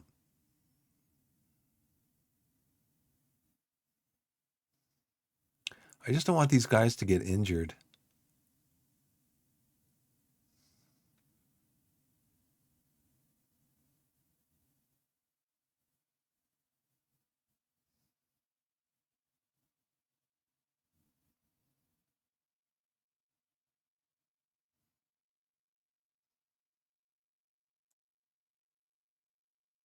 I'm taking Mandy off.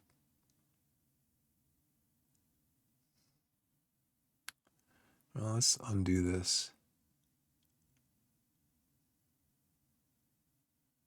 Because they're both having a good game.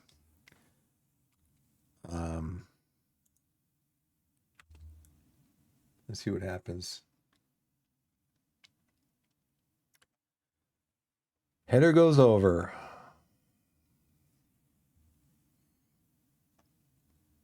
Taylor Sinclair.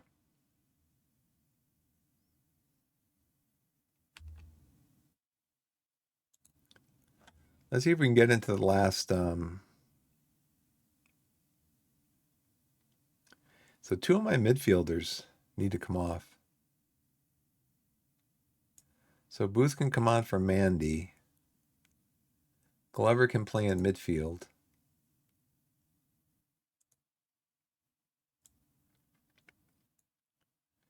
And Stobbs can come on for McGavin. Glover. Central midfielder, attack. Yeah, he can play that role.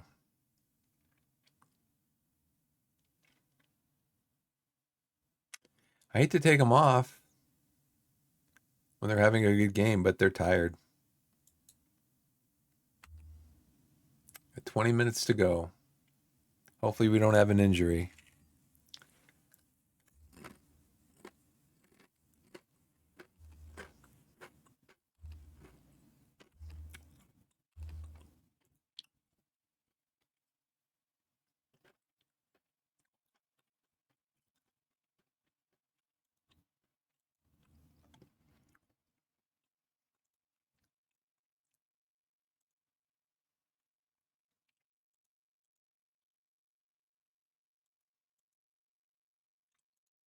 Time wasting.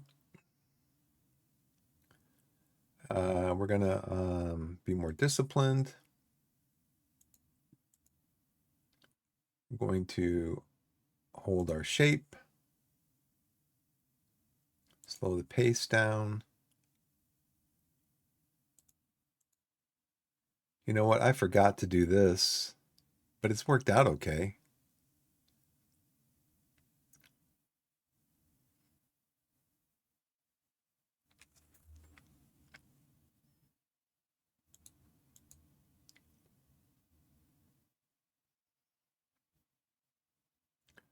Where's my slow pace down, short kicks, hold shape, regroup.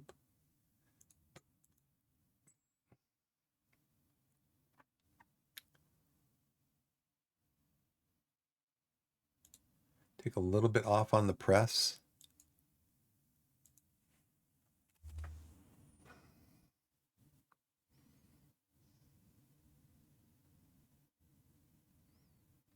Barnes gets in. He might have been offside.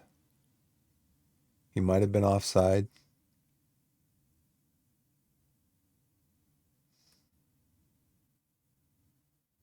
Nope.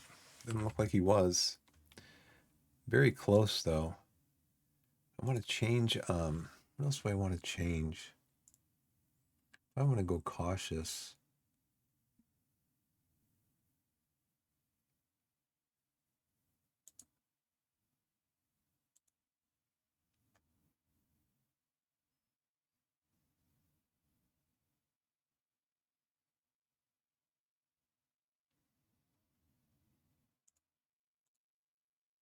Regroup, hold shape, slow down pace. Distribute to flanks. I think that's it.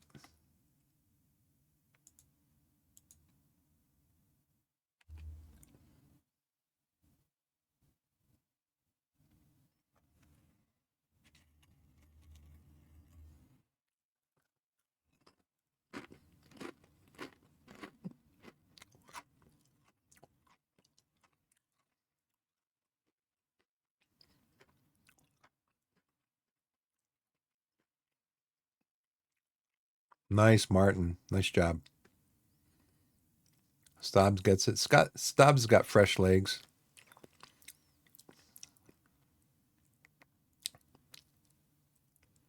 Collins gets the ball. Puts it in.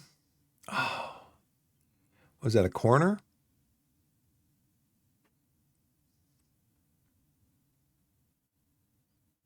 Taylor Sinclair takes the corner. He is one of my. So Taylor Sinclair is supposed to be attacking the ball over here. But my set piece coach, because he's a good free kick taker, he's like 6'2". Because he's a good free kick taker, he has him taking free kicks instead of over here trying to head the ball into the goal. That's why I initially took over the free kick taking from my set piece coach, is because I don't want him over here. I want him over here heading the ball into the goal.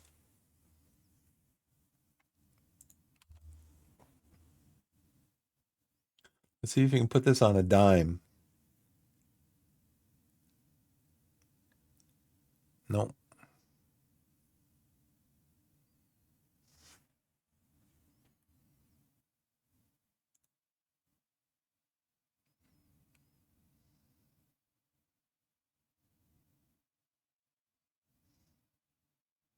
Gets it over to Stobbs.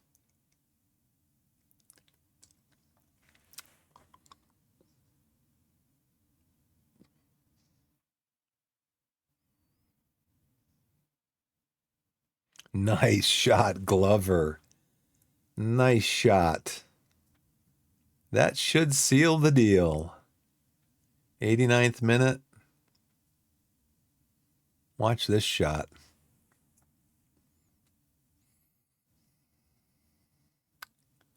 Beautiful shot.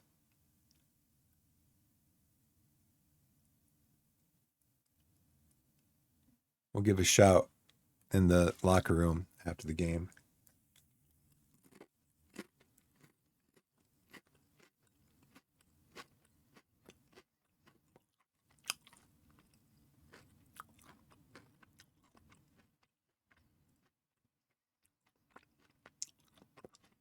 Press them, press them.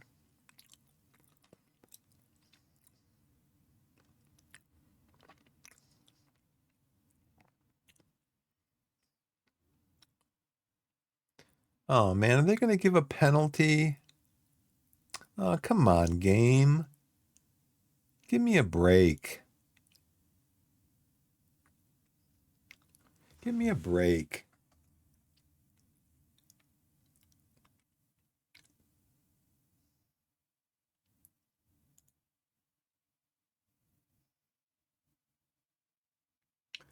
Here we go. Here goes FM.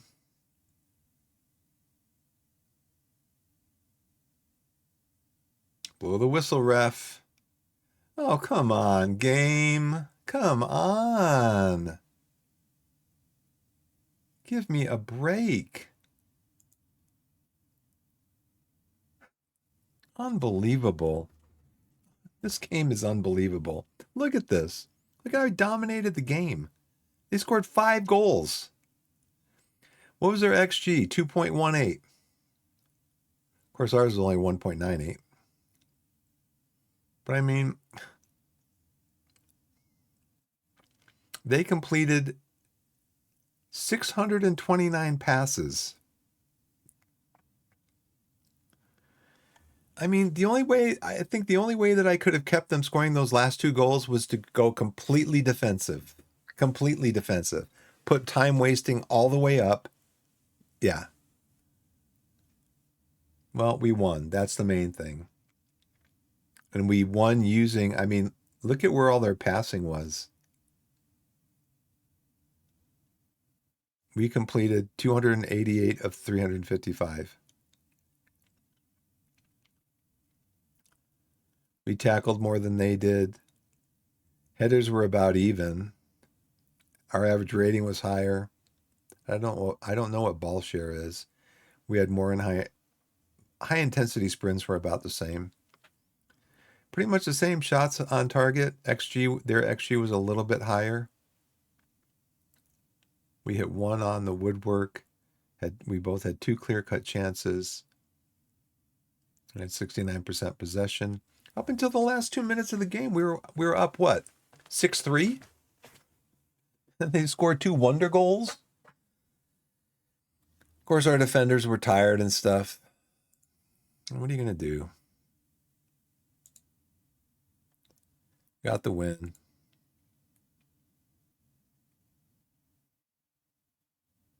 $11 goals.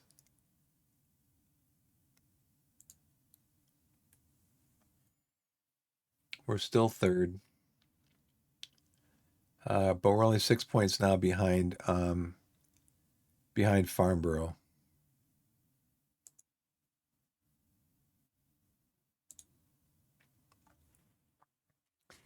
Um,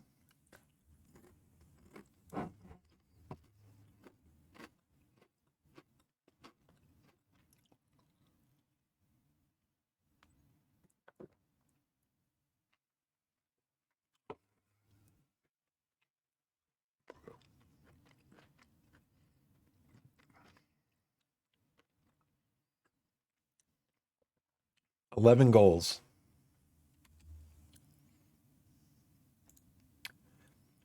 Jerry Gill took several questions about player performance and how the team has been performing from BBC Somerset and the non-league paper in the wake of Bath City's 6-5 Vanarama National League South defeat against Torquay. BBC Somerset chose the main focus point for the conference, with journalist Steve Holtby asking, "Wasn't that match a brilliant exhibition for the competition? It felt at times as though our defending was far too generous to the opposition. We can't allow that to become the norm."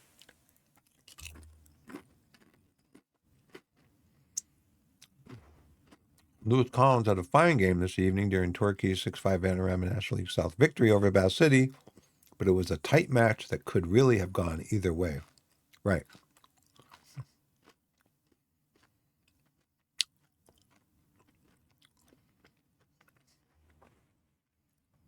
I think we had a couple offsides. He is balanced. I'm going to try putting my arm around him.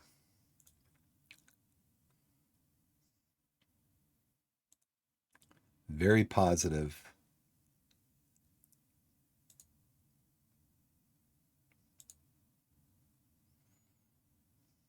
The best viewing was to be found at Twerton Park, where a crowd of 1,047 witnessed Bath City's 6-5 defeat against Torquay. Chris Garraway provided a rare, bright moment for Bath City by scoring his first ever goal for the team.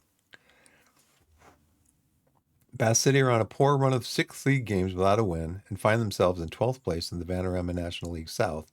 Bath City have drawn 3 of their last 5 games in the league. Bath City's strong form in the middle of the season has provided a solid platform from which to go about achieving their targets in the final part of the campaign. Oh, good. Farnborough drew against Hornchurch. Nice.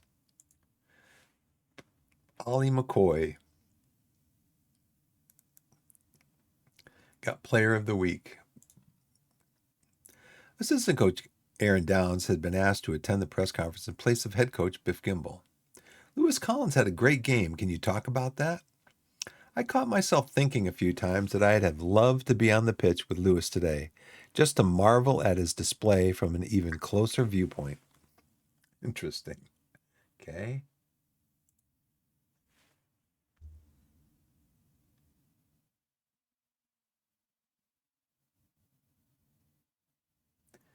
Welcome into the chat, everybody, to watch me play some suboptimal FM.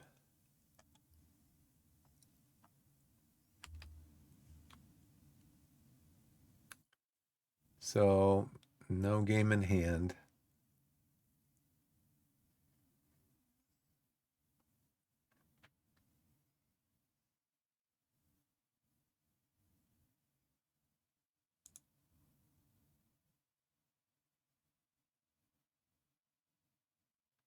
It's a new record high scoring game.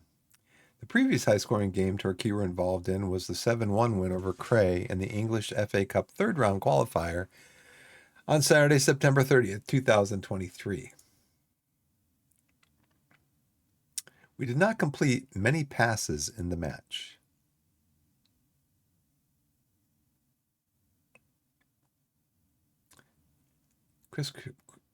This is where we usually complete most of our passes. Christos Kirichanis was a sight to behold in the passing department, making a total of 83 pass combinations. Taylor Sinclair was at the heart of everything good in the middle out there, linking up with 8 other players. Christos really struggled to find Taylor Sinclair, failing to complete a single pass to him. They're on the opposite side of the pitch. Where is he's here? They're there. Under pressure for a lot of the match. Oh, we were, weren't we? Yeah, they had a lot of control of the match.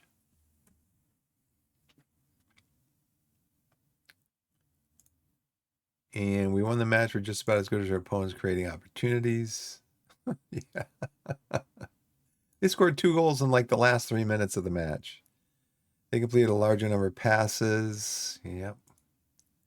We scored from 6 of 13 shot attempts from inside the penalty area. I know. That's why I tell the guys, don't shoot long. Early signs of a quality signing from Oldham. Too bad we can't afford him. We got no money.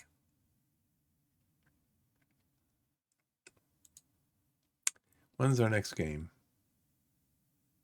What? Well, look at this.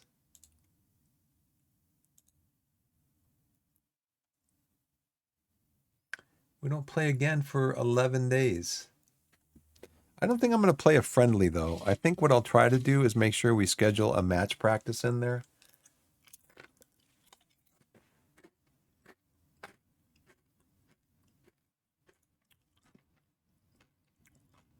We got a match practice right here.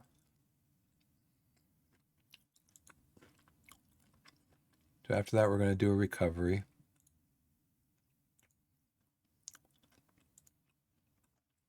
I'll be right back, guys. I got to blow my nose.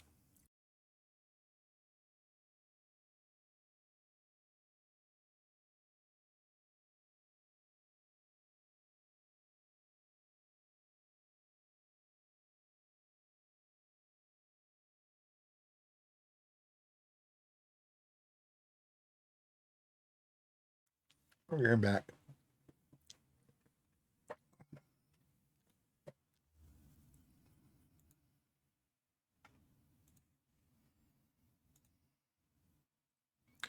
So we got match practice. We got a recovery. And then what's next?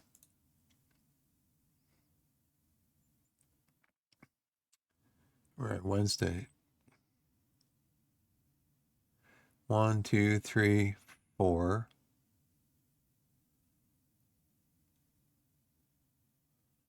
Match practice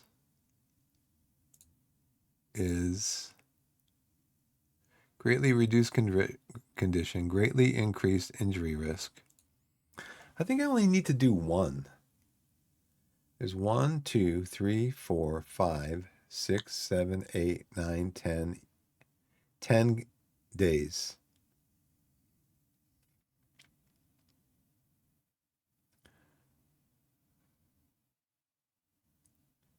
So let's see, what we're going to do is we're going to do 1, 2, 3, 1, 2, 3, 4, 5, 6, 7, 8, 9. We're going to do 4. 1, 2, 3, 4.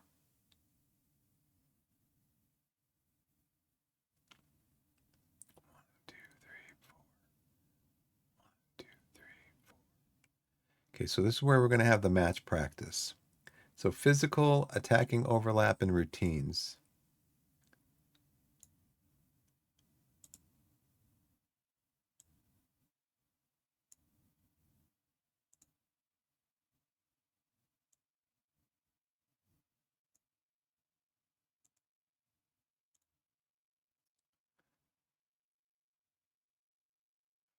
Whoa, whoa, whoa, whoa, whoa, whoa.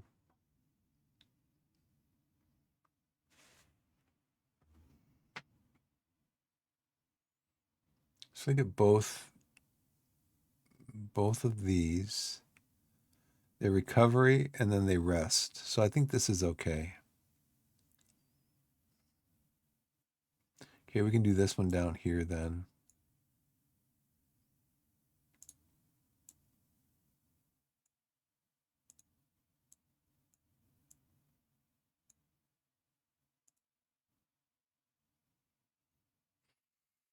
So let's do a team bonding here.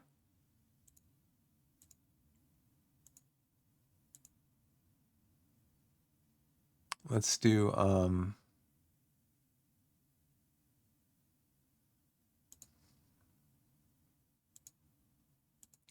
we'll do attacking patient.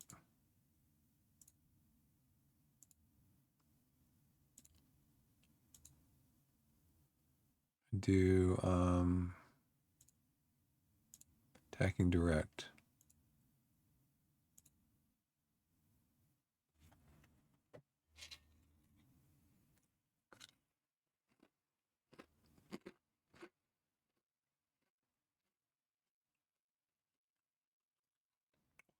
Let's bring the team bonding down here.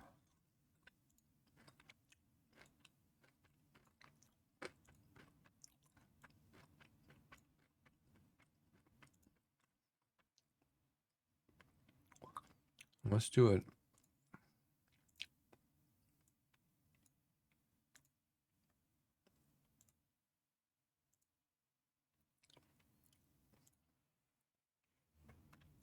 Let's do the rest at night.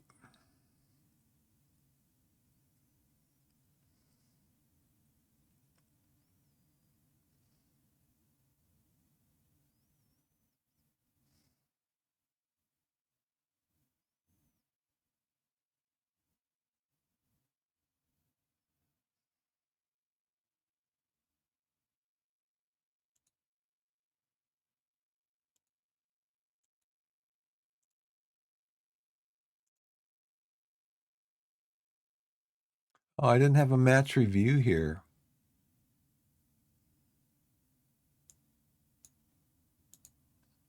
Darn it.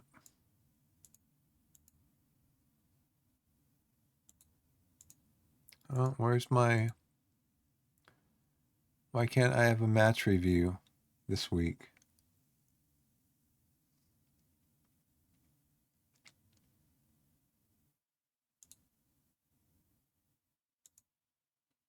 Why can't I do a match review here?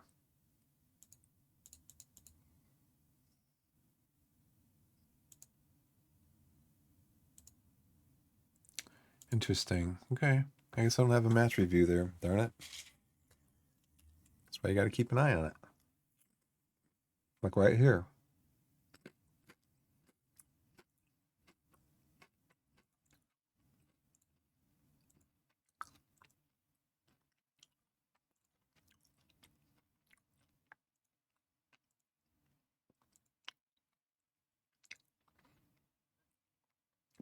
Yeah, there's no fixture congestion, is there? Get 11 days off, and then 1, 2, 3, 4, 5, 6, 7, 3 games in 7 days. 7, 8, 9, 10, 11, 4 games in 11 days. Yeah, what's fixture congestion? That's just a figment of your imagination. That's just crazy. I don't know why the lower leagues have so many games. Is it just to be able to generate enough income, maybe, to run the team or whatever? So that way they have, because in the Premier League there's 38 games, but then they potentially have more cup games, but not really, because these leagues are involved can be involved in the FA Cup also.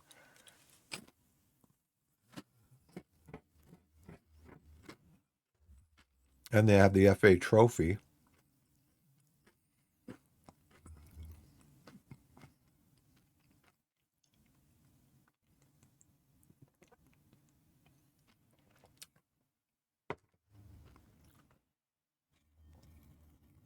So I don't know what the reason is.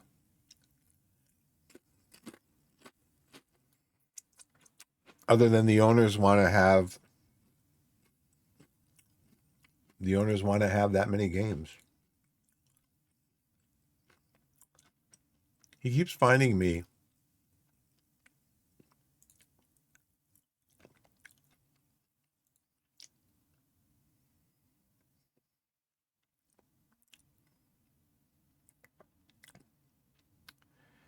He keeps finding me. See, I have scouting turned off basically.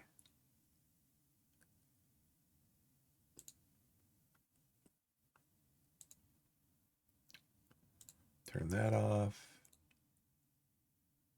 He spent like $50,000 this year on.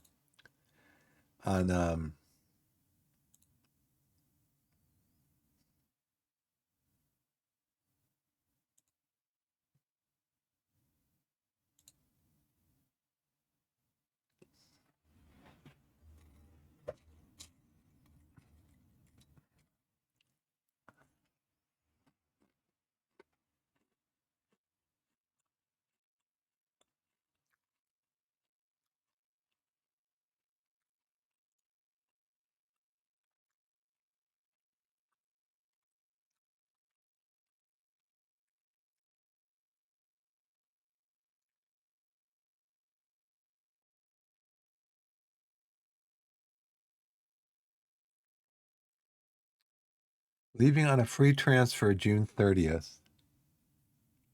Well, come and play with me until then.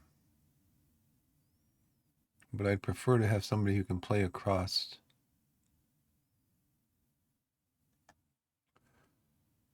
Loan. So I have loan here checked.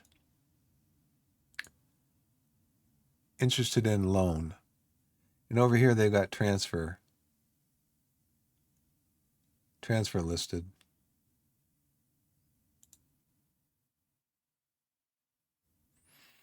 Mm-hmm.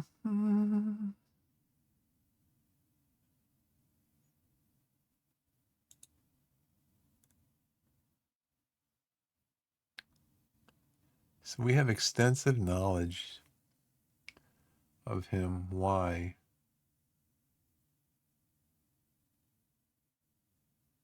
Sunderland.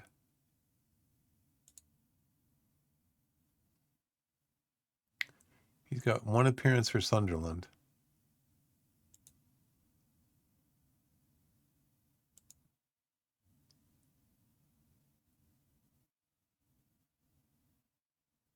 I don't have any money.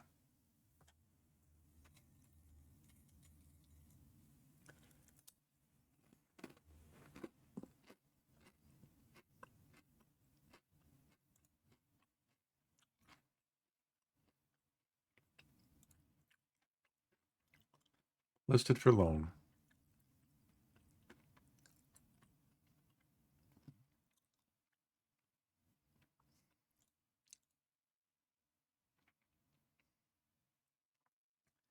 We could use a defensive midfielder.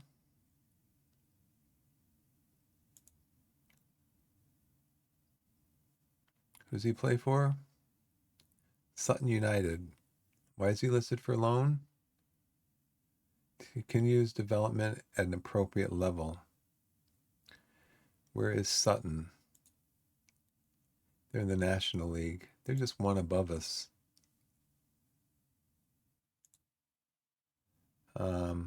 He's a better attacking midfielder.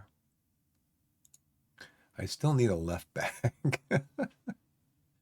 I still need a left back. Scott Bright. He's marginal. But I mean, if I can get him on a free.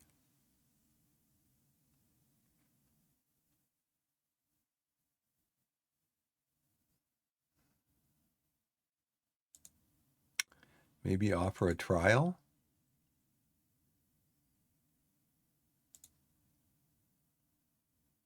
Who's Scott?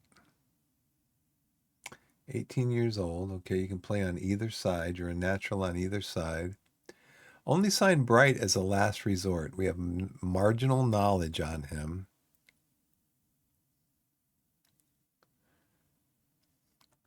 I guess, basically I have to go back to my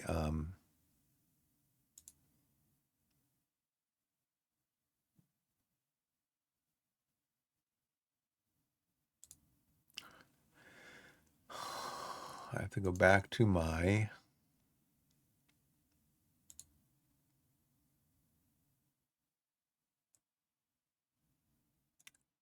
I don't know why when I tell it to auto size all the columns, it pushes these off to the side.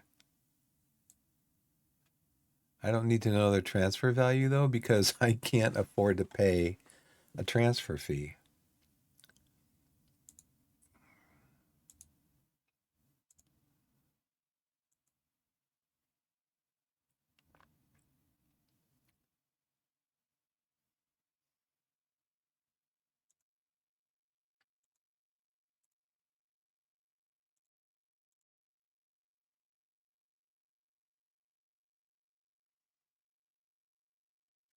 I think probably what I need to do is I need to put all the players that I need to send these guys back down to.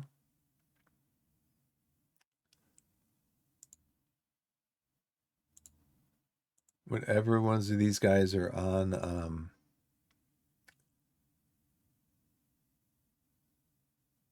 I need to send them back down to under 18s.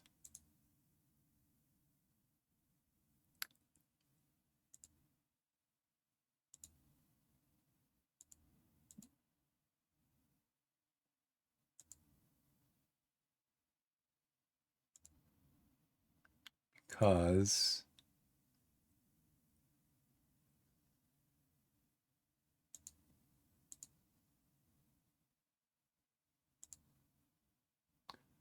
they're not playing, and if I need them, I can always call them up.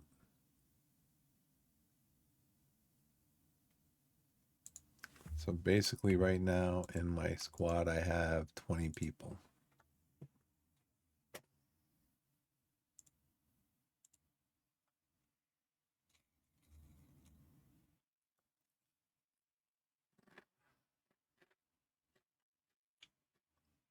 Hey, Scuba, what's up?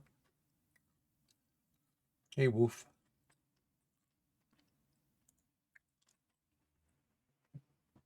All suggested focuses have been removed. You're darn right.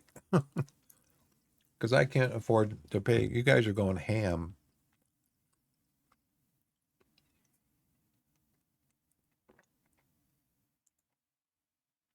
On your scouting, and the boards come back to me and say, why did you let them spend $50,000 on scouting? I don't know.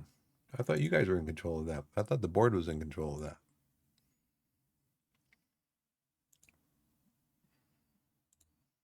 Jack Phillips. Well, how about if we make an offer for a loan?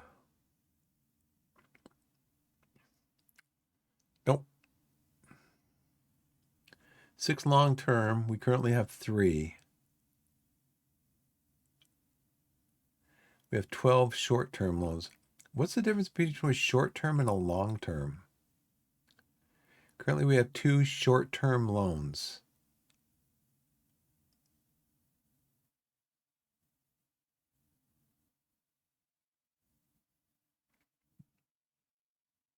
The total cost of the loan would be $0.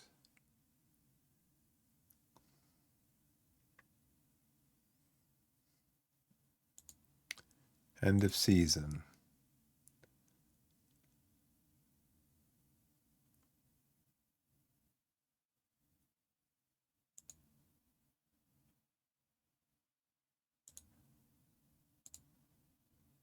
This is how much I can afford to pay you.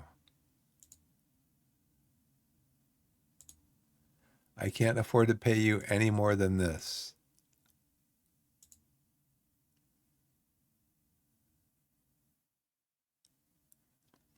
Look, you're only paying $250 a week. Just pay it. You want him to play? I will play him. No, they're not going to listen to me. And they'll just walk away and get mad at me. We're done with this. Yeah.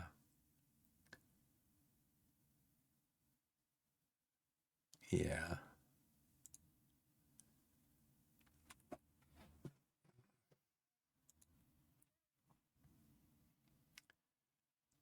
Joe Rose is a goalkeeper. But why is he a free agent if he's that good?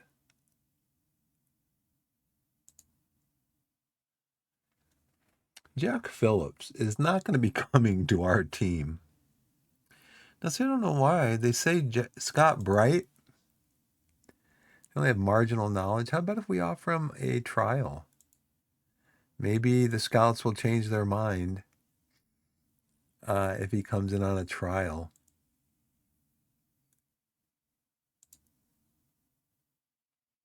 Mm-hmm. I'd like to find somebody who's good on both sides, if that's possible.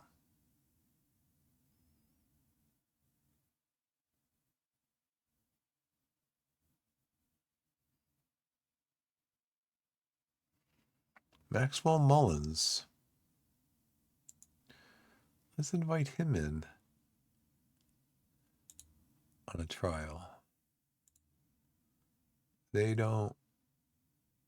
want him to get more regular first team soccer elsewhere. Not at our club. I mean, that's what they're saying. We don't want him getting his first team soccer from our club. Teddy Lavelle. Let's offer him a trial. Good old Teddy Lavelle. How about Joe Hillary?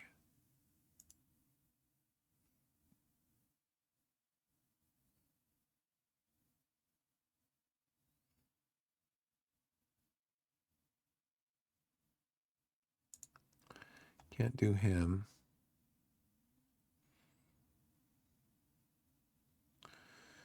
How about Casey Kelly? Good old Casey Kelly. Now, why can't I, oh, I gotta click on the right thing. I have to click on the right thing, not on the wrong thing.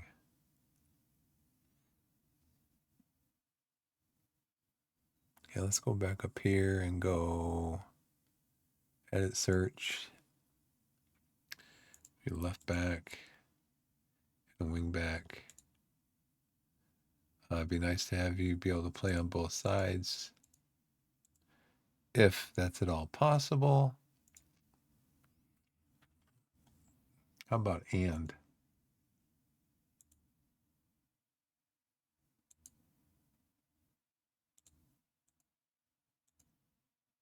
Nobody. I didn't think there would be.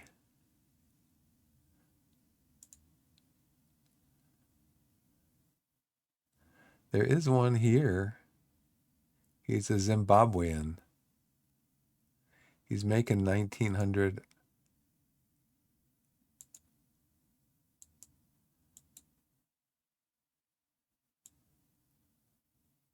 Oh, he's transfer listed. Okay.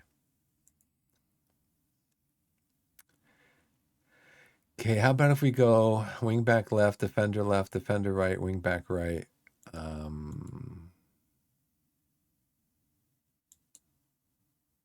Central defender. Did we just... We didn't look at Adam.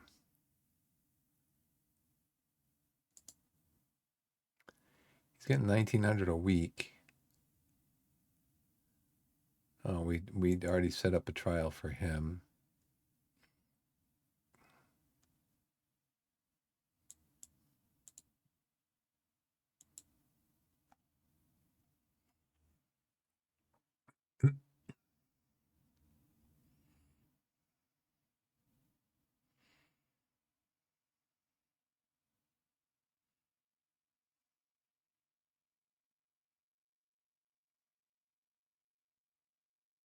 We already did him.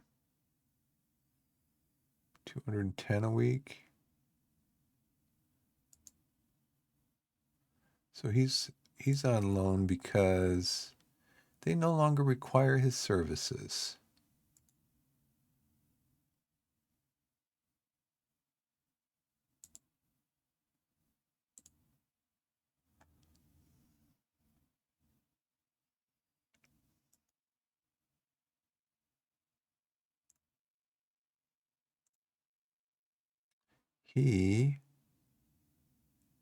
Oh, he's a transfer listed. Okay, well, I don't need transfer listed. I need free.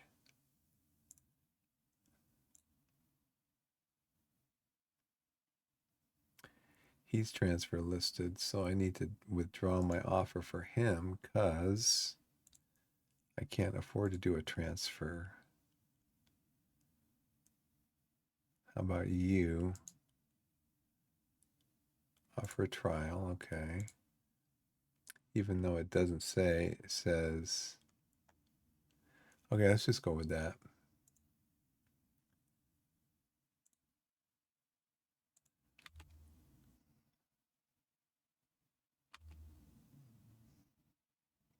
Oh, good. We did get one in. Bright bid. Why did they reject it? Rejected. Rejected. Now I feel like I'm talking to the board.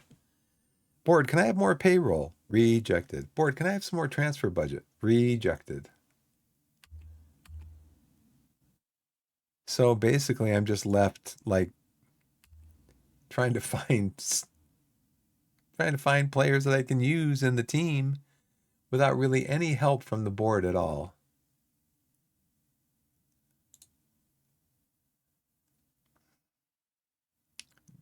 He's on trial. Club no longer require his services. So 2-1 Tranmere, Gillingham, Bristol, Mansfield, Charlton.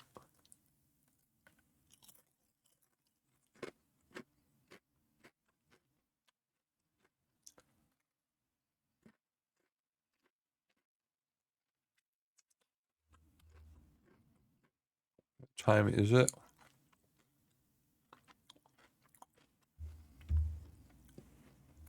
I don't think I'm going to get to the next game. I'm not going to get up here. I'll go through some more mail.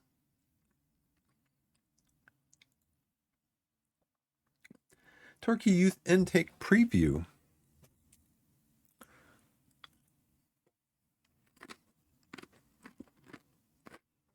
Wow. Okay.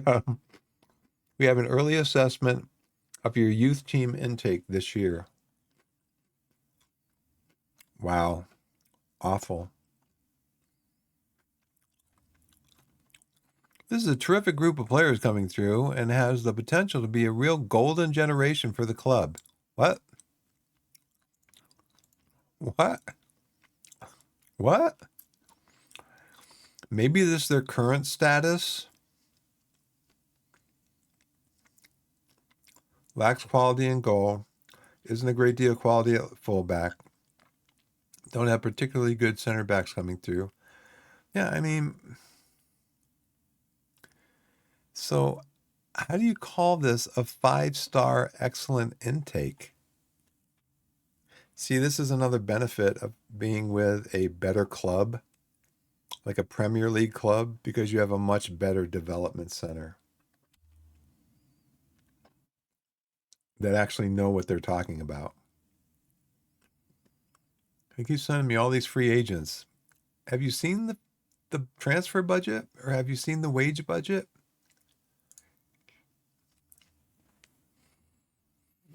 So I was told that what we do in this situation, we go to training, we go to individual, and anyone who is over 8, we praise them.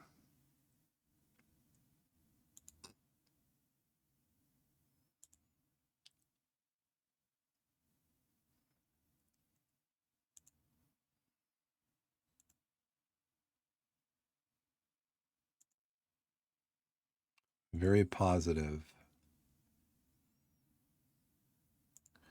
Hayden Rutledge.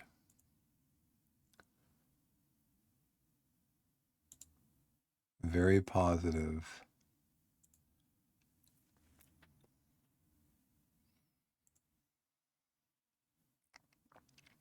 And then what you do is you go through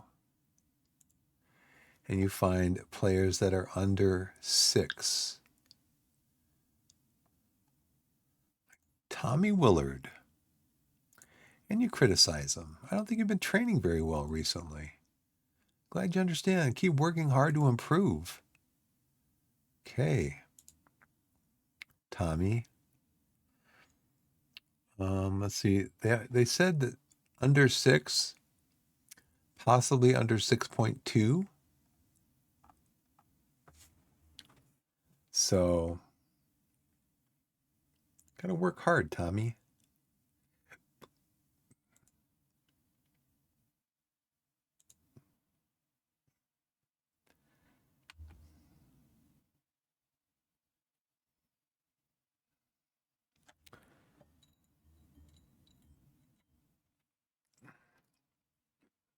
I guess this really is the winter.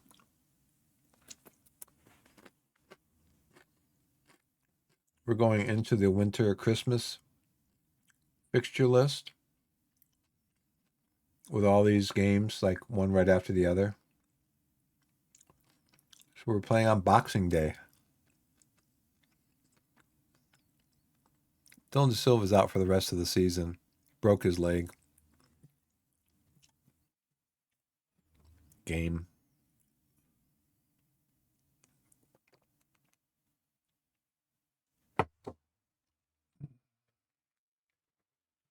Bulldog's doubtful. Sprained knee ligaments.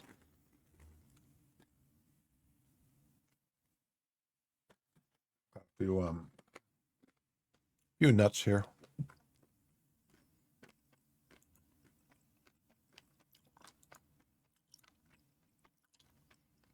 So when do they expect Will Dawes to be back?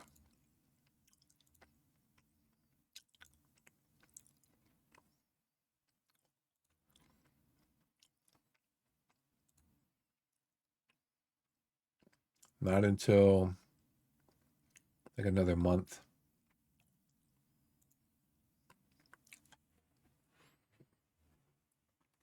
Drogheda United have made an approach to sign Harry Gardner on a free transfer. Really?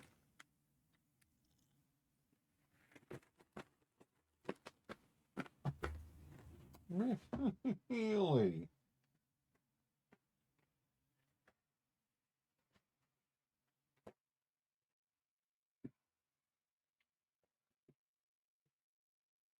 Good old Harry.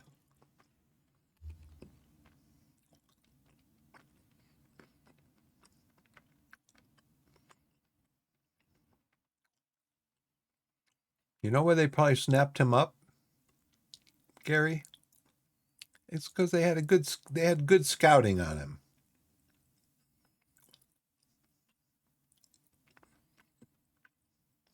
Reasonable knowledge.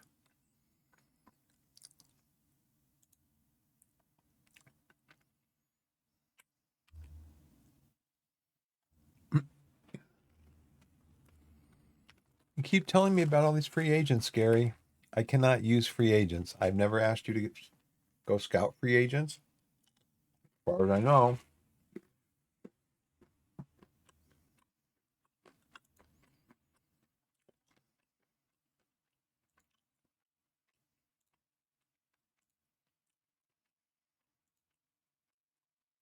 No recommendations.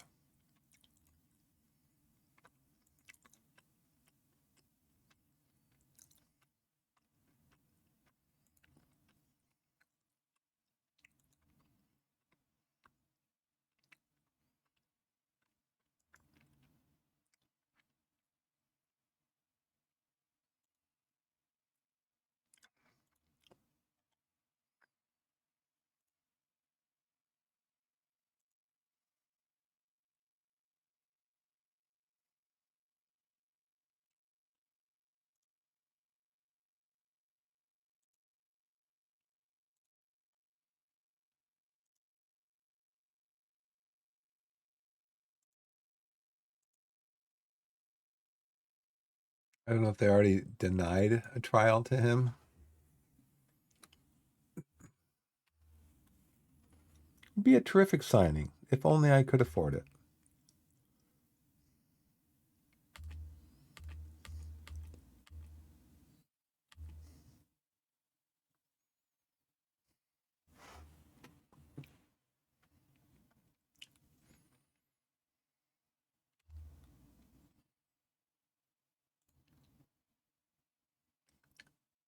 Laddie Fairweather.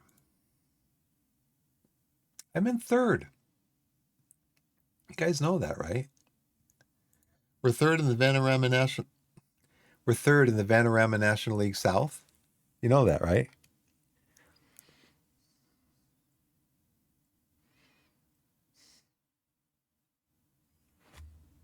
6, yeah. You know I have the top player of the match, right? You know I have two of the top players in the division in the league, right? And you guys don't want to come and play here? I done get it.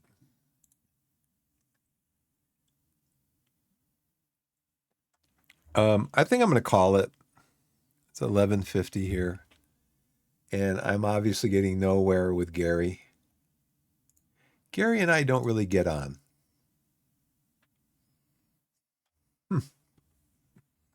We just really don't get on very well.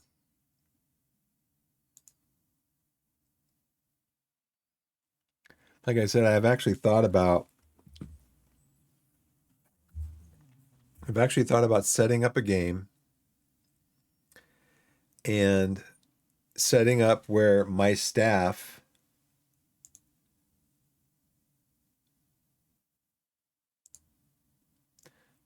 does everything.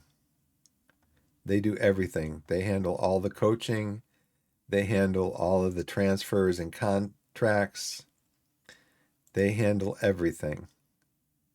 And like team selection, they handle the team selection for the matches.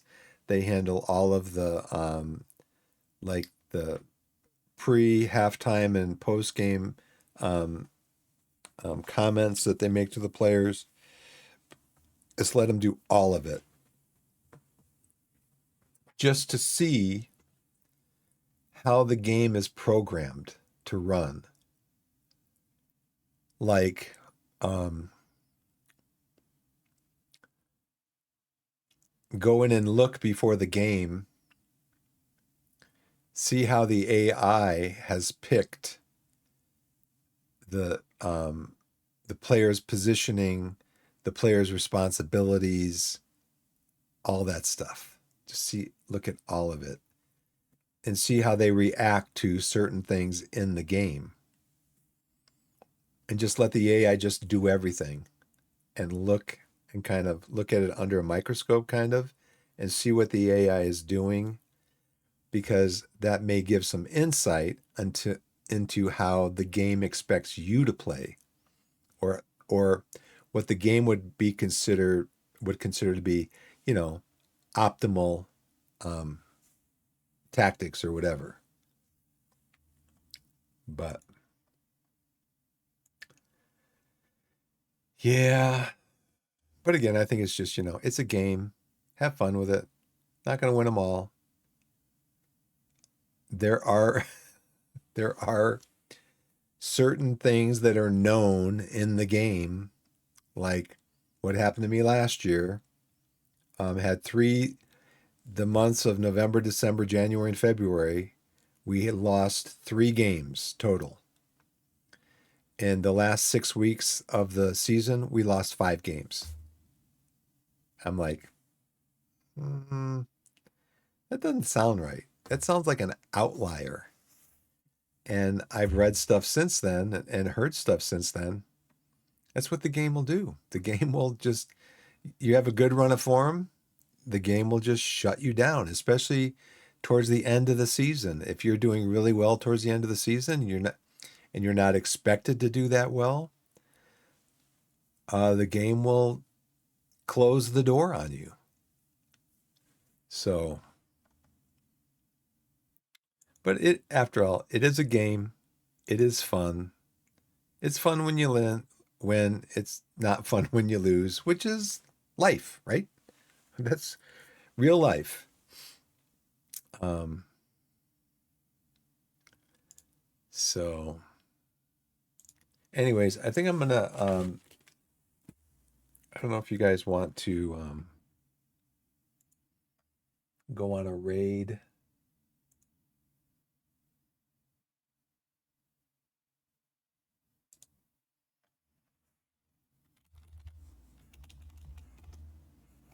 I think what I'll do though is I'll just do my regular outro and just say, as I like to say, wherever you are in the wide world, whether it's morning, afternoon, evening, or night. Thanks, Shroom. Put yourself in a position to be blessed and be blessed. And we'll see you next time. Thanks for watching. See you next time.